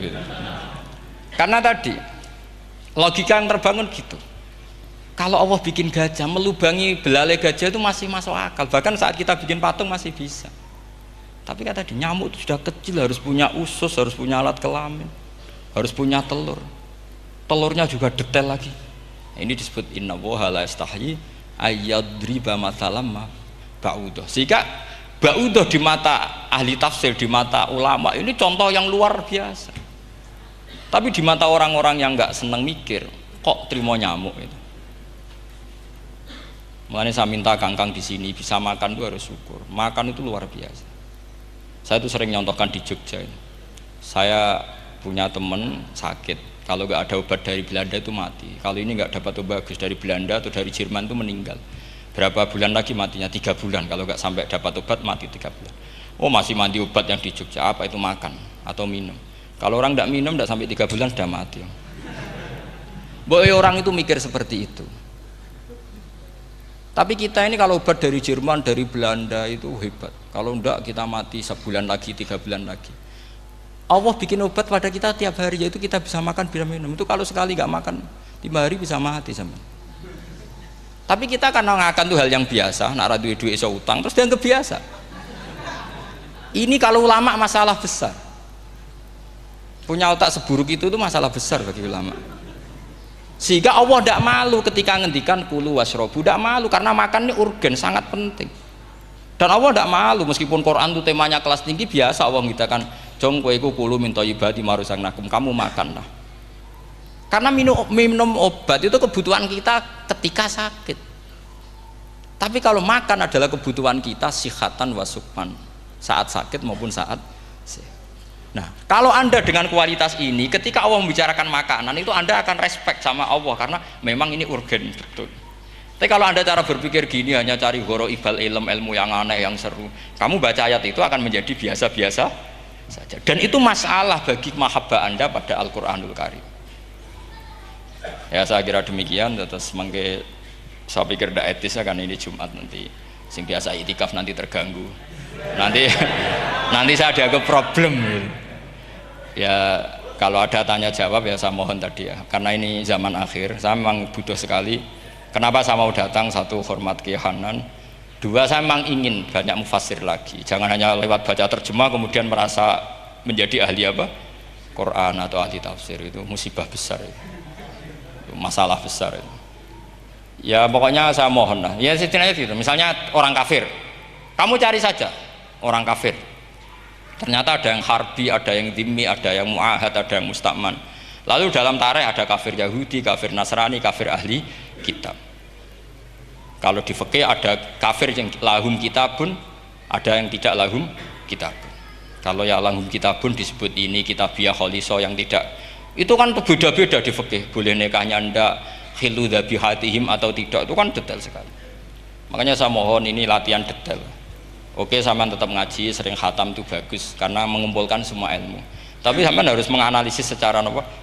Saya dulu ngaji Mbah Mun Muslim ya kilatan. Tapi saya ngapalkan sama Gus Subab. Gus Subab putrane Mbah Mun, dulu muridnya Said Muhammad. Saya itu tak pelajari lagi di rumah. Tak analisis lagi setelah besar sampai sekarang karena ya itu beda. Kita selalu Rabbi zidni apa? Ilma. Misalnya begini contoh ya, contoh. Kita mungkin tahu maknanya ayat tertentu itu begini. Misalnya begini. Faqula lahu qaulal layyinan la'allahu yatadzakkaru aw yakhsha.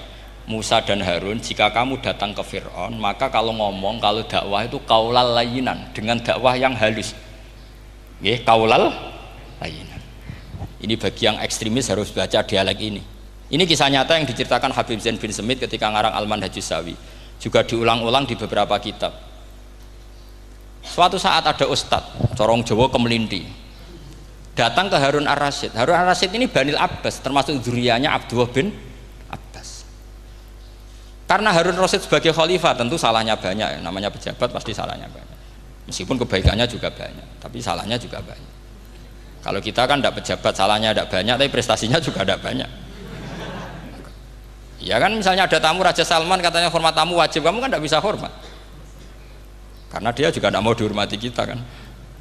Nah terus si ustadz tadi datang begini, saya itu masih hafal teksnya. Ya Amirul Mukminin, inni nasihun lak famusyaddidun alaika fala tajidanna ala nafsika fi nafsika aliyya syai'an.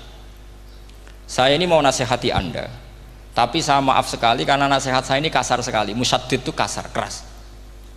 Fala tajidanna fi nafsika aliyya syai'an. Saya mohon jangan dimasukkan hati lah. Makanya terjemah bebasnya jangan masukkan hati. Katanya Harun Rasyid langsung marah. Uskut ya jahil, kamu itu ustadz bodoh. Kamu tidak boleh keras sama saya. Dia masih bantah, saya keras sama Anda karena Anda salahnya banyak. Terus apa kata Harun Ar-Rasyid? Inna wa ta'ala qad arsala man huwa khairum minka ila man huwa syarrum minni. Wa ma'adzalika qala ta'ala faqula lahu qaulal layyinan. Allah mengutus orang yang jelas lebih baik ketimbang kamu, yaitu Musa dan Harun. Musa dengan ustadz ini baik mana? Tidak, sama jawab saja. Baik Nabi Musa kan? Ilaman huwa syarrun minni. Fir'aun dengan Harun Ar-Rasyid buruk mana? Buruk Fir'aun. Itu saja masih dengan etika faqula lahu qaulal layyinan. Musa dan Harun kamu harus sopan. Ndak wae Fir'aun wajib sopan, ndak wae aku ra sopan. Lah ini sudah iktibar dari terjemah netral atau terjemah yang datar bahwa Allah ngutus Musa dan Harun ke Fir'aun dan Musa dan Harun diharuskan qaulal layyinan. Tapi menjadi energi mafhum yang luar biasa. Nak dakwai Fir'aun wae qaulan layyinan apa maneh dakwai padha-padha mukmin. Makanya kata Harun Rasyid, uskut ya jahil. Inna wa ta'ala qad arsala man huwa khairum minka ila man huwa syarrun minni. Wa ma'adzalika qala ta'ala faqula lahu qaulal layyinan. Ya, saya kira demikian, saya kembalikan ke moderator.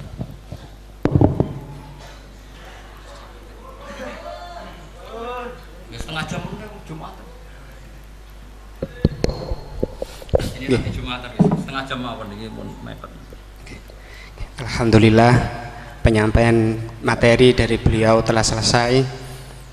Sangat menarik, gamblang dan sangat jelas sekali, sehingga mungkin tidak butuh untuk kesimpulan dari moderator. Jadi dialog ada waktu 30 menit. 30 menit kami buka 2 pertanyaan dulu. Mungkin yang dari depan ada mic, monggo diparingi. Niki Bapak Majroh niki. Satu orang satu pertanyaan Pak nggih.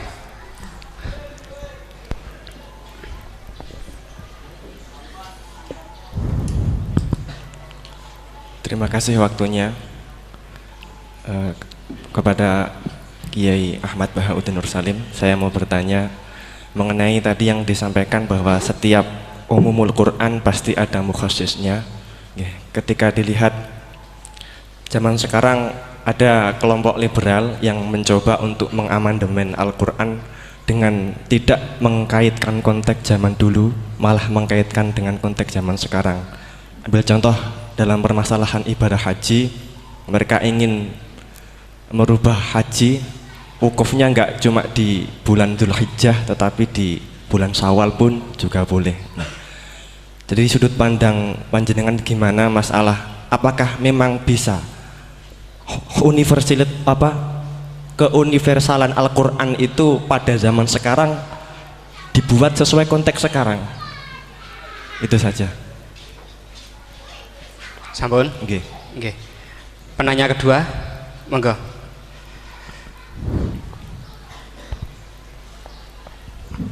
Assalamualaikum warahmatullahi wabarakatuh. Waalaikumsalam.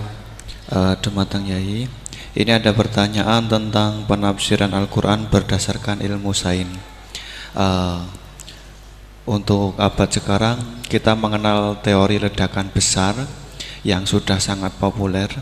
Namun walau demikian ilmu ini masih dalam bentuk zon yang wakilnya hakikatnya kita belum tahu dan belum yakin secara pasti. Namun teori ledakan besar ini kemudian disinkronkan dengan Al-Quran dengan penafsirannya bahwa ternyata di dalam Al-Quran itu sudah ada teori ledakan besar.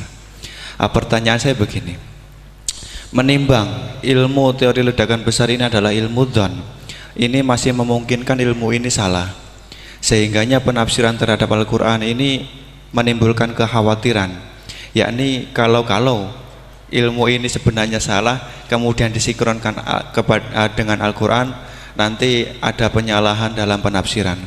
Namun sisi lain terdapat kebaikan, yakni ada banyak orang bicara bahwa Al-Quran turun sekian ratus tahun lalu ternyata di dalamnya memuat teori ledakan besar yang baru muncul abad modern ini. Dari penjelasan ini pripun monggo Yai tentang penafsiran berdasarkan ilmu yang masih dzon yang belum hakikatan seperti ini, monggo. Oke, sama namanya. Oh nggih. Sing pertama Pak Ulil, yang kedua Pak Anwar. Itu sudah sama-sama keren Pak ya. Nggih. Pak siswa. Pak Ulil apa Ulin? Ulil. Pak Ulil. Ulil apa? Ulil Absor. Sudah Ulil Absor sudah benar ya. Itu namanya sudah benar. Nggih. Yang kedua Anwar ya? Kedua Pak Anwar. Enggak, sudah gitu dulu. Cekap dua dulu. Sing pertama mungkin nek jenengan niki pertanyaan yang pertama, apakah keumuman Al-Qur'an bisa ditaksis sesuai konteks sekarang? Konteks sekarang kekinian niki. Niku pertanyaan yang pertama. Pertanyaan yang kedua, kejadian sains yang sesuai dengan sains, ilmu sains niku apa bisa juga dibenarkan ditafsirkan ke Al-Quran, mengingat ilmuwan-ilmuwan sains sekarang mengatakan bahwa Al-Quran itu banyak yang sesuai dengan sains akhir-akhir ini. Nah, seperti ledakan besar niku kalau diarahkan ke Al-Quran, apa memang sains itu sebenar-benarnya persis dengan Al-Quran atau masih ada kemungkinan nggak sama? Hafal Quran bukan? Buatan apa belum? Tapi hafal juz 30. Nggak betul. Enggak. Ya. Ini rileks saja ya. Memang saya ulang lagi. Memang syaratnya itu hafal Quran tadi. Enggak, karena begini, saya berkali-kali berdebat sama orang-orang liberal.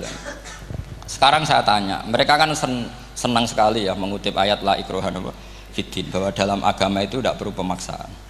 Sebetulnya ayat itu jelas ada terusannya qad tabayyana rusydu minal ghayy. Yang benar tentu begitu jelas, terpisah betul begitu jelas, yang benar ya benar, yang salah ya salah.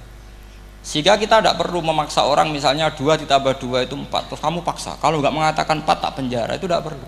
Kalau orang waras pas bilang 2 tambah 2 4, 1 tambah 1 2. Kebenaran la ilaha illallah itu seperti itu, kebenaran yang begitu nyata sehingga tidak butuh dipaksa. Jadi sebetulnya la ikraha fiddin itu konteksnya, karena kebenaran benar-benar sudah punya eksistensi yang nyata, untuk diakui itu tidak butuh pemaksaan.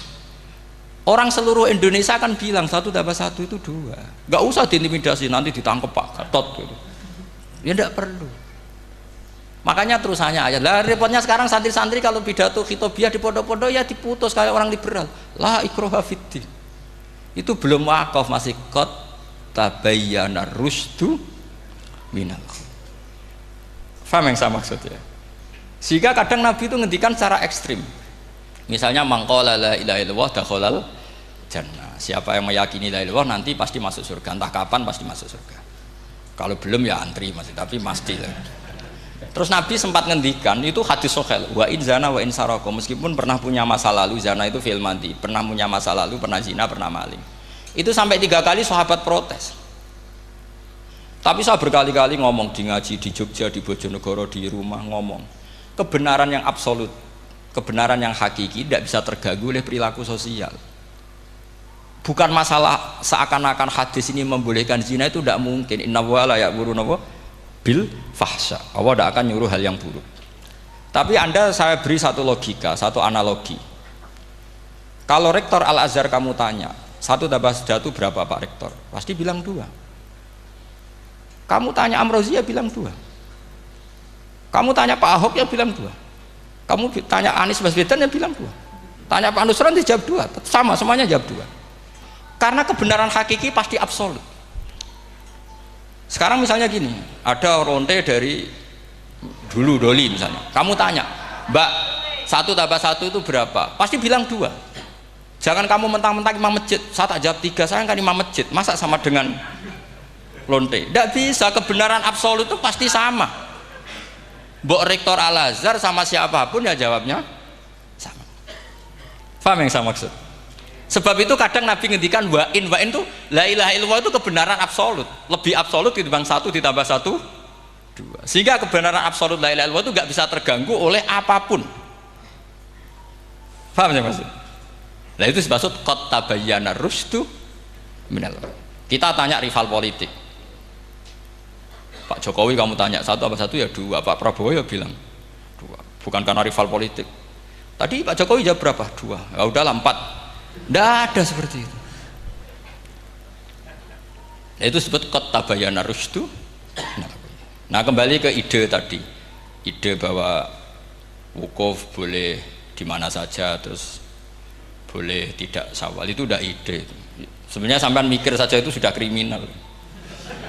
Berarti sampean ngapalkan pikiran salah ya. Karena kalau kita diskusikan itu lucu sekali, karena ya itu sudah begini loh kaidah khilaf itu. Saya kasih tahu. Walaysa kullu khilafin jaa mu'tabara illa khilafal ladzi hadzum minan nadhari. Tidak semua khilaf itu dianggap satu khilaf, satu perbedaan pendapat kalau kualitasnya nggak sama-sama mutu. Kalau yang satu nggak mutu itu nggak dianggap khilaf, nggak level. Itu tadi misalnya Imam Ghazali ngendikan begini, qala al-Ghazali gini-gini. Pasti saingannya ya qala Nawawi atau qala Al-Qurtubi atau qala siapalah. Jangan qala al-Ghazali terus kamu saingi menurut ustadz dari Solo, dari Jogja, wah ya udah level, masa Imam Ghazali disaingi. Itu ya aturannya seperti itu. Ini jelas. Rasulullah sendiri yang ngendikan al-hajju arafah, bahwa syarat sahnya haji adalah wukuf, dan Nabi menyebut arafah. Tentu kita tidak pernah memperbandingkan apa yang disabdakan Nabi dengan yang jadi pikiran mereka itu. Kalau mereka alasannya karena orang bergumul di situ, di Mina, di Arafah, gara-gara waktunya sama, titiknya sama, terus terjadi kematian gini. Apa yang nggak wukuf di Arafah itu hidup semua. Itu kan kayak dalilnya orang rokok mari cepat mati. Oh, sing ra rokok ya mati. Orang-orang jil juga mati. Orang-orang liberal yang pikirannya katanya ingin menyelamatkan kehidupan juga pada akhirnya mereka mati. Mendingan mati di Arafah, keren di tanah suci. Bodoh usah begitu. Sebenarnya begini loh, mereka itu menjadi salah karena nggak mau ngaji fikih secara serius. Saya itu memang menyesal sekali ya, kenapa sih orang wukuf itu kok dungani suwira barbar itu memang sakiliane. Boe dongo iku yakin pangeran apian sediluk wis tetep dituruti, gitu aja gak usah lama-lama. Ya kata hikam kan gitu, ngelingno pangeran udah suwi-suwi, sing perlu dielingno sing iso lali, pangeran iso lali kok amen mbok elingno wae kan gitu cara madzhab hikam. Makanya kata madzhab hikam kan gitu, wa inna ma yunabbahu man yajuzu alaihil ikhfal, yang boleh diingatkan yang mungkin lupa, tapi kalau masih ingat ya sudah tidak usah diingatkan lagi. Doa itu sekali saja. Saya ini termasuk korban kitab hikam. Loh, saya itu berkali-kali ke Mekah, itu saya kalau dongo itu pertama di multazam berdoa. Itu saya sebagai santri, ya pas di multazam ingin berdoa lagi. Tapi mesti spontan itu ingat hikam. Yang boleh diingatkan, yang mungkin lupa. Akhirnya bilang, ya sudah tadi Gusti, ya gitu dok. Di putaran ketiga bilang, tadi loh Gusti, ya gitu terus. Karena memang saya malu mengingatkan zat yang nggak mungkin lupa. Tapi sampean jangan ikut saya, ini kriminal. Ini termasuk sisi-sisi kriminal ilmu saya. Tapi ilmunya ada, sampean cari di hikam. Wa inna ma yunabbahu man yajuzu alihil ikhfal. Yang boleh diingatkan, yang berpotensi lupa. Mungkin Anda punya dalih, wah aku dongo mau nunjukno butuh Gus, tapi rakemin disembadani. Ya alhamdulillah aku yang ngono. Tapi tak pikir makom sampean tidak seperti itu, tetap kepengen disembadani. Lalu pertanyaannya kemudian, kalau kita ngikuti fikih, sebetulnya nggak perlu menumpuk di Arafah. Sama cari di takrib, di mu'in, di semua bab fikih. Wukuf di Arafah itu sah dan tidak perlu muksun.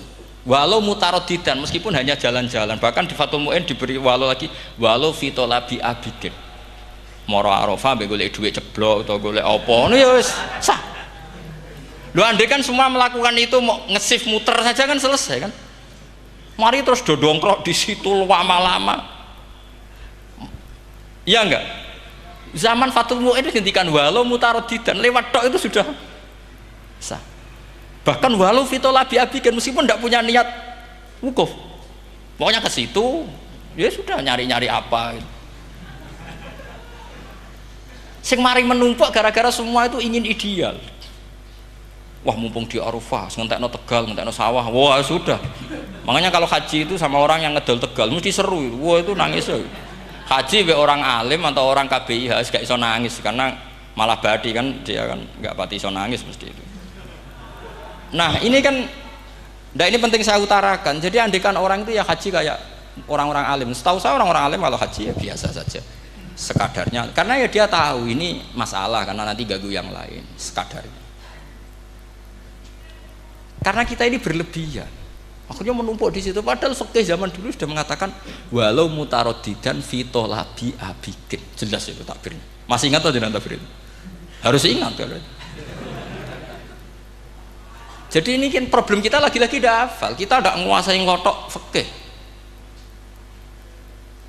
Saya dulu sinau Fathul Mu'in, makanya Gus Zofur itu cerita, kita ini hidup, Gus Zofur sering cerita ke saya, kita ini hidup berkah Gus. Zaman saya jenengan itu rata-rata teman-teman Fathul Mu'in itu setengah hafal i'anah. Ya karena kompetitornya ya baik, peminatnya ya baik. Dulu saking senengnya Gus Naji sama ilmu itu, beliau pernah ikut Fathul Mu'in era saya. Padahal sudah dari Mekah lama, saking senengnya ilmu. Jadi kita dulu biasa diskusi dengan Gus Naji, dengan Gus Zofur karena saking senengnya ilmu. Ya itu tadi, karena memang ilmu itu asik.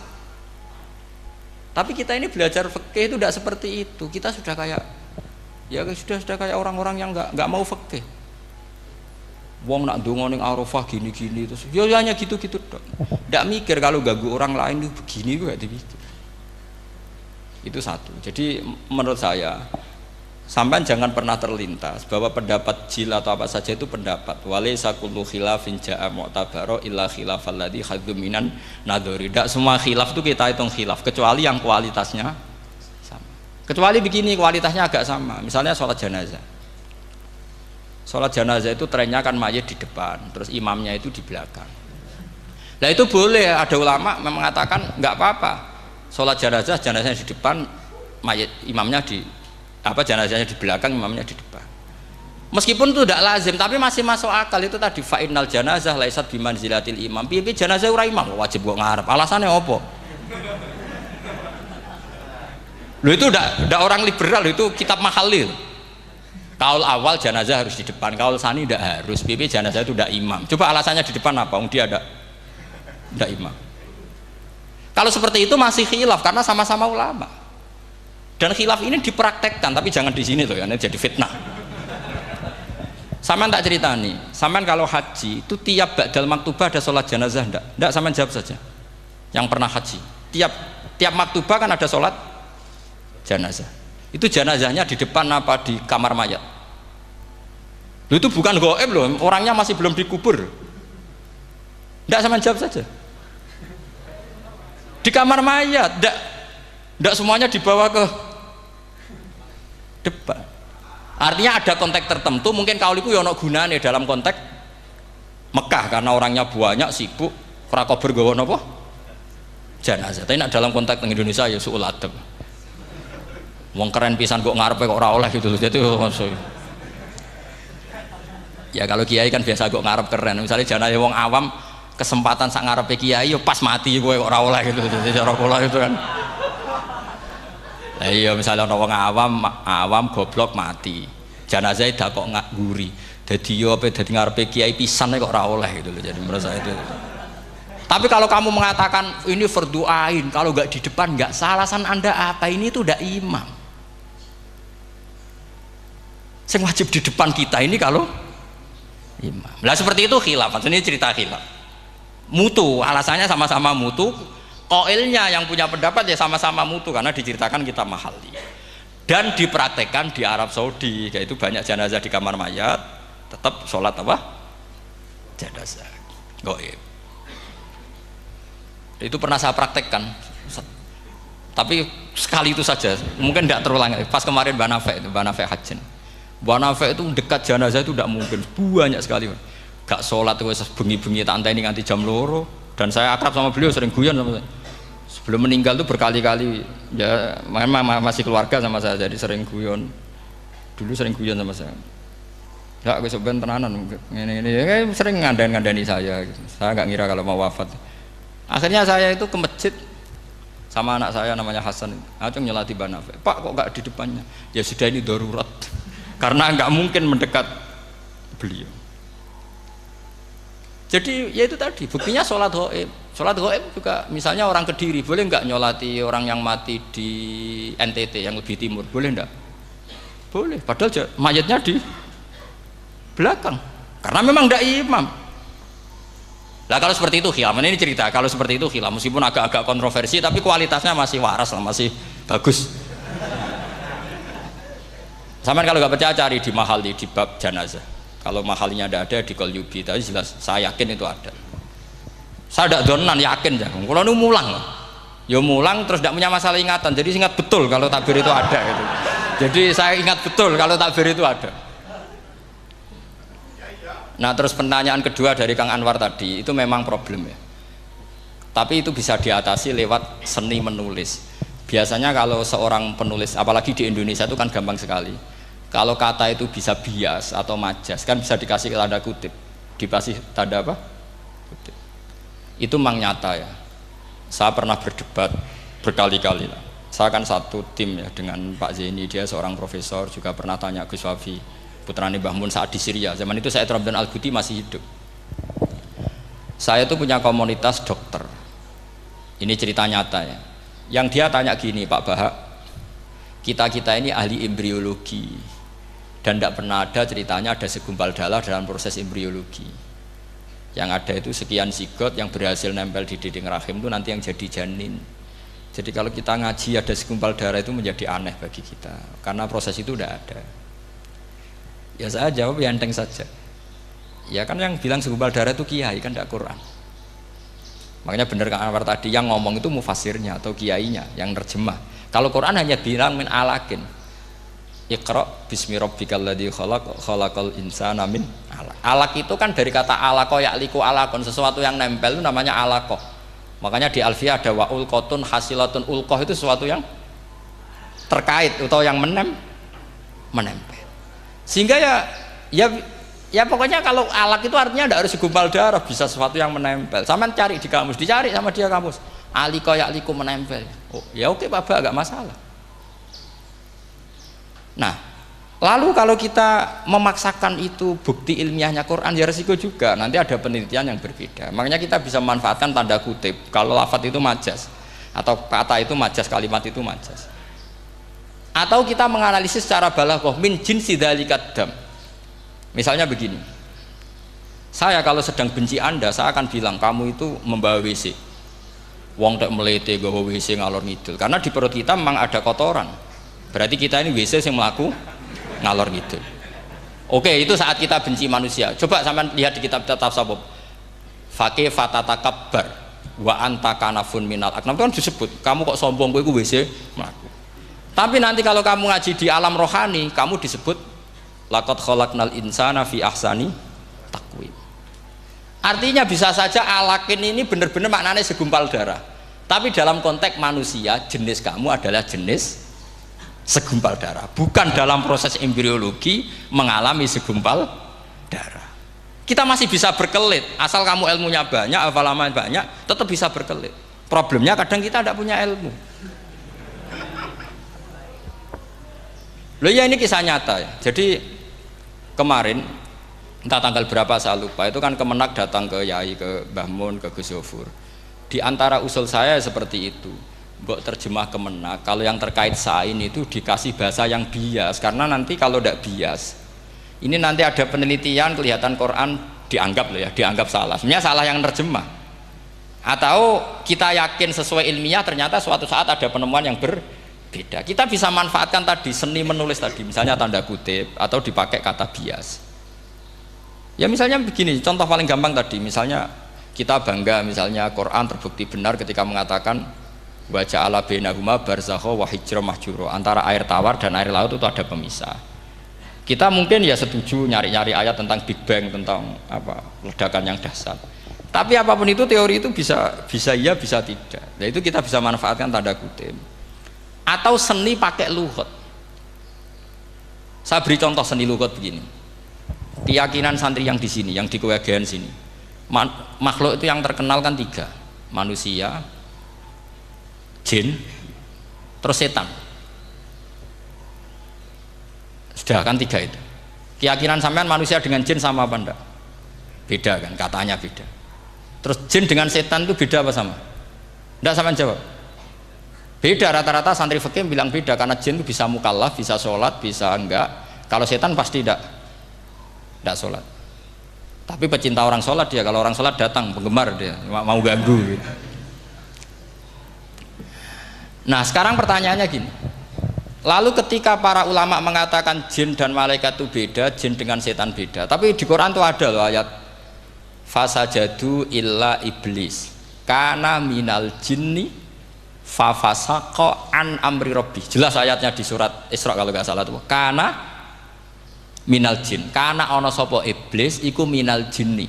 Padahal tadi Anda yakin iblis dan jin itu tidak sekategori, tapi ayat itu karena minal jin. Caranya gimana? Gampang, sama cari di tafsir Baghawi atau tafsir Ibnu Katsir. Caranya adalah dianalisis secara lughat. Sesuatu yang enggak kelihatan atau yang gelap disebut jannah. Misalnya malam, kata Quran apa? Falamma janna alaihi lailu ra'a kaukaba. Karena malam itu gelap disebut jannah. Orang yang gila karena masturul akli disebut majnun. Karena madatul kalimah sama-sama jinnun. Madatul kalimah kan sama kan? Jim nun musyaddad berarti jim nun. Saya ulang lagi ya. Kalau malam disebut falamma janna alaihi lailu. Kalau orang masturul akli disebut majnun. Orang dalam kandungan disebut janin. Kullu dzalika yusamma bidzalik li'annahu mastur. Semua dinamakan itu karena mastur, tidak kelihatan. Nah, sekarang sampai tak tanya, iblis itu kelihatan apa enggak? Enggak. Berarti kalau kana ana sapa iblis minal jinni setengah barang sing ora ketok. Kecumanane minal jinni kelompok jin. Nanti kamu masalah dengan kiai Anda meyakini, "Lho jin kok iblis?" Beda. Jin iku iso ngaji. Ya gampang saja, kalau jin yang sakolen ya jin yang bisa Islam bisa kafir. Tapi kalau kata jin yang dalam ilah iblis, karena minal jinni minal masturin. Faham yang saya maksud? Tetap bisa ada solusinya. Makanya ngaji itu jangan hanya Ibnu Katsir. Ibnu Katsir itu beliau hanya menjawab lewat riwayat. Beliau jarang bermain di lafadz. Tapi kalau sampean ngaji kayak tafsir Baghawi, kayak tafsir apa itu, subhanallah, ya Baghawi terus Bedawi, itu nganalisnya sering pakai lafaz dan itu menjadi mudah. Misalnya lagi begini, sholat kita ini ya sholat yang muftatahatun bitakbir, muftatamatun bitaslim. Tapi kita secara lughat jelas as-sholat lughatan ad-du'a. Dan ada lafaz di Quran yang nggak mungkin kita maknani sholat itu dengan makna sholat yang mustalah alaihim tal fuqaha, yaitu di ayat khud min amwalihim shadaqatan tutahhiruhum wa tuzakkihim biha wa sholli alaihim inna sholataka sakanullah. Muhammad, kalau ada orang zakat ke kamu, sholli alaihim, kamu harus mensolati mereka. Wong cek urip kok sholati. Pasti maknane sholli ai ud'ulahum, kamu mendoakan. Terus inna sholataka sakanul lahum ai du'auka sakanul lahum, doa kamu membuat mereka tenang. Paham sih kalau maksud? Lagi-lagi kita, kalau Anda janggal secara ilmiah, ya sama seperti misalnya katanya bumi menurut Quran itu diciptakan dalam masa 6 hari, padahal menurut teori Big Bang sekian juta tahun. Lu yaumin itu maknanya tidak harus 24 jam. Kullahinin bisa disebut kullah yaumin. Buktinya ayat yas'aluhu man fis samawati wal ard kulla yaumin huwa fi sya'an. Apa Allah memutus sesuatu nunggu 24 jam? Kullahinin wa kulla waqtin huwa fi sya'an. Makanya di terjemahan UII termasuk saya usul fi sitati ayam itu dalam 6 masa. Karena kalau orang bilang hari asumsinya itu 24 jam kali 6 itu masih bisa, masih meskipun mungkin seperti itu, tapi ya mungkin tidak, tapi kita masih bisa bermain kata gini, ku dinetralisir. Yaum maknanya khin, napa maknanya napa? Khin. Kayak di apa? Yas'aluhu man fis samawati wal ardi kulla yaumin huwa fisa. Kayak di ayat lagi limanil mulkul yaum. Allah tanya itu ketika di akhirat apa di dunia? Tidak, sama jawab di akhirat. Ketika nanti di akhirat Allah tanya liman iku kedue sopo al mulku te kerajaan al yauma, limanil mulkul yaum lillahil wahidil fa inna fil akhirah laisa hunaka yaumun wala hunaka sa'a wala hunaka misalnya arbaun wa isruna sa.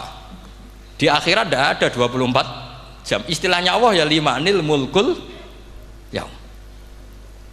Paham sih kalau maksud? Jadi lagi-lagi syaratnya hafal tadi. Nah, jadi artinya lafadz yaum dipakai di Quran berapa kali, konteksnya apa saja.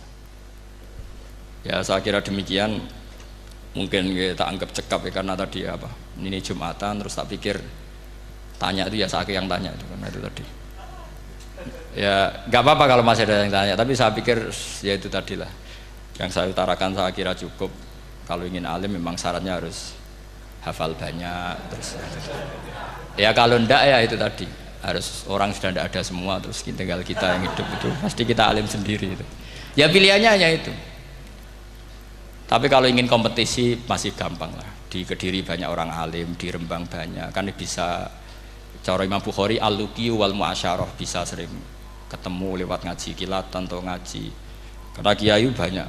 Ada yang kiai fanatik khatam, kilatan. Di sarang ya banyak, kados Gus Said itu ngaji butuh khatam, khatam itu barokah, kan pernah mendengar sekian. Ada kiai yang senengannya yang penting faham, ada kiai yang kebetulan nasibnya baik ya faham ya khatam. Itu ada santri macam-macam, yang penting khatam, ono sing penting faham, ono sing penting ya penting untuk barokah. Terus repot langsung gitu, repot terus. Tapi yang penting itu saya mohon lah, kalau orang lain tahu Quran lewat terjemah, kita kalau bisa jangan. Kita ini ngaji Jalalain, ngaji tafsir Sawi, ngaji macam-macam. Saya itu kalau sinau tafsir itu tak ulang-ulang. Saya itu sampai lupa khatam Jalalain berapa kali, itu sampai lupa. Karena itu tadi, setiap saya baca pasti nanti analisisnya beda. Tadi misalnya u'budu rabbakum. Kalau dalam konteks orang kafir jelas wahidu rabbakum, karena mereka masih melakukan isyrak. Tapi kalau orang Islam dibilang jong kamu ibadah, dawimu alal ibadah, karena sudah Islam. Itu Imam Suyuti tidak konsisten. Nggak konsistennya karena beliau orang alim. Ya Yuhannas kadang ditafsiri ahla Makkah. Memang saat itu konteksnya Makkah.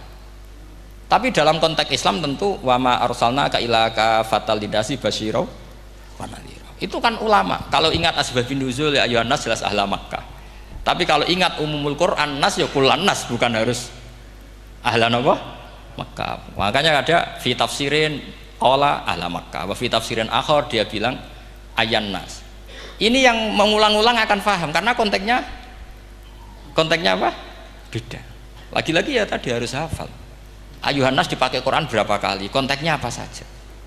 Makanya Ibnu Abbas ketika ditanya bagaimana perbedaan ayat Makkiyah dan Madaniyah, beliau enteng jawab, biasanya kalau surat Makkiyah dimulai ya ayuhan nas karena mereka zaman itu masih kafir, belum berstatus mukmin. Kalau di Madinah rata-rata khitab sudah ya ayyuhalladzina amanu, karena di Madinah mayoritas sudah mukmin. Tetap memanfaatkan proses dialek dan itu mudah. Memang kalau kita neliti terus mudah. Maknanya mudah itu tidak sulit. Ya memang Nabi begitu. Loh, sampean kalau hafal hadis nanti akan ngomong seperti saya. Lho itu otomatis. Mestinya begini, Nabi itu ditanya, ya Rasulullah, dulani ala amalin gini-gini, terus terakhir dia yudkhilunil jannah, yang bisa masukkan saya ke surga. Nabi jawabnya itu, inna dzalika yasir, itu gampang. Tapi terusannya yang nggak nguati, alaman yassarahu wah. Oh itu gampang dong bagi wong sing digampangno pangeran. Orang kata Nabi, wah ini sulit, tidak semua orang masuk surga. Nabi jawabnya, inna dzalika yasir, itu gampang. Tapi terusannya alaman yassarahu wah. Iya mengen Quran adatnya ya gitu. Inna dzalika ala wahi yasir. Yaitu gampang. Bukan berarti kita nyepelekno, ndak, memang ya itu tadi. Sesuatu sulit itu kalau kita tidak tahu rumusnya, sebenarnya kita tahu, cuma tidak mau. Sampean tahu kalau rumusnya ingin alim tafsir harus hafal Quran, hafal hadis, pernah ngaji etkon, ngaji ini, tahu, tapi kan nggak mau. Akhirnya mau takut tok, carane ngalim piye Gus? Asline ngerti, nak carane iku ngerti. Geleme sing raga. Nah, itu kan gitu. Ini kebetulan kenyek kan ngomong fakta on biasa mawon, mboten kenyek. Ya seperti kamu mau ke Jakarta kan jauh, tapi tetap gampang caranya beli tiket gini-gini ya kan gampang. Ya kalau ingin alim tafsir, satu hafal Quran, dua minimal setengah hafal Jalalain. Nanti kalau Jalalain janggal, kamu ngaji Sawi, karena banyak juga Jalalain yang diprotes sama Imam Sawi, dikritik. Itu kan wajar ya, sarah itu hanya membenarkan yang di matan ada masalah. Takrib kurang barokah, ya ada beberapa yang dibenarkan sarah. Kayak takrib ngendikan mabit bimina sunat apa wajib, kalau di kitab Fathul Qorib sunat, di sarah dibenarkan, kalau yang benar itu wajib. Takrib bilang sholat jamaah itu sunat muakkadah, di sarah dibenarkan itu fardu kifayah. Ya sama di Jalalain kadang ada masalah seperti itu. Imam Suyuti meyakini satu hal, sama sarah dibenarkan. Makanya ya Jalalain ya Sawi. Nanti setelah itu khatam semua, belajar tafsir Baghawi. Nanti kan alim sendiri. Apalagi di desa kamu tidak ada orang alim, wah hebat. Kak, kamu jangan hidup di sarang, di Lirboyo, di daerah-daerah, jangan hidup di Kuagen, nyari daerah yang aman, aman dari kontrol maksudnya. Tapi yang jelas itu jawab dulu mudah. Kalau kamu menjawab sulit, kualat neraka sama. Iya bagaimanapun Quran disifati Allah walaqad yassarnal Qur'ana lidzikri fahal mim mudzakir. Makanya saya tadi ngomong, kalau Anda hafal seperti saya, pasti cara ngomong kayak saya. Kita mau ngomong Quran sulit tidak mungkin. Kita ini ingat kalau Allah mensifati Quran walaqad yassarnal Qur'ana. Fakaifa wasafahu wa bil yusri wa anta taqulu bil usri. Bagaimana Allah mengatakan yusrun kemudian Anda mengatakan usr. Neraka sama bantah pangeran. Atau gini, kalau terpaksa muni sulit Gus, tapi sementara ini pokoknya tambahi gitu lah, nanti ya masih sulit, tapi ya bisa saja tidak sulit. Karena tadi bukti kalau Quran mudah, orang kafir ketika dibacakan yang nangis banyak. Raja Najasyi sebelum Islam dibacakan surat oleh Ja'far bin Abi Thalib nangis. Inna hadza wa manazala ala Musa lamin miskatin wahidah. Ini dengan Taurat pasti dari pintu yang sama, dari nur yang sama. Miskat itu nur. Faham nangis sampai wa idza sami'u. Sami'u itu belum Islam loh ketika itu. Wa idza sami'u ma unzila ilar rasuli tara a'yunahum tafidu minad dam'i mimma arafu minal haq, lagi yaquluna rabbana amanna. Artinya fahimu khina kanu fil kufr. Mereka faham ketika masih kafir. Karena muyassar, Quran itu muyassar. Faqih fala tafham. Wa anta tata'allam kutuba kadza wa kadza wa takhtimu kutuba kadza kadza. Kok ijek kadza. Lalu antek kadane. Ini bukan kritik, ini pelurusan. Sampean jangan sensitif, kok cawe wedok yang kandhani sensitif mutung. Ini pelurusan. Jelas Quran disifati walaqad yassarnal Qur'ana lidzikri fahal mim mudzakir. Dan itu nyata, saya ulang lagi itu nyata. Sampai yang saya ceritakan di makalah ini ada orang Bedui, ada seorang khotib khutbah fawarabbis sama'i wal ardi innahu lahaqqum mithama annakum tantikun. Arabinya tanya sama Pak Khotib, itu kan artinya kan demi Tuhannya langit dan bumi. Si Arabi tanya Pak Khotib, yang bikin murka Allah itu siapa? Kok sampai Allah terpaksa sumpah? Karena si Arabi tahu orang sampai sumpah itu pasti karena tersinggung. Kalau nggak tersinggung ngapain Anda sumpah? Dalam kehidupan sehari-hari kalau kita sampai sumpah itu karena tersinggung. Kita ditagih orang bisa, sesuk tak sahur, ditagih lagi bilang kita tak sahur. Nah, serah percaya banget, wahi sesuk tak sahur. Kalau orang sumpah itu karena tersinggung. Ternyata betul. Sampai cek di Quran. Kalau Allah memulai surat dengan sumpah, pasti terusannya Allah itu duka atau marah karena sumpah itu untuk yang tersinggung. Makanya di Balaghah diterangkan kalau kaidah normal, kondisi normal kamu harus bilang Zaidun qaimun. Kalau mukhatab ada indikasi tidak percaya, kamu bilang inna Zaidan qaimun. Kalau selalu kelihatan tidak percaya, kamu harus bilang wallahi inna Zaidan laqaimun. Ya enggak di ilmu Balaghah. Lah iya itu kan Arabi saja paham. Kamu yang ngaji Jawahirul Maknu tidak paham kan aneh. Makanya itu penting itu. Nah, lagi-lagi walaqad yassarnal Qur'ana lidzikri fahal.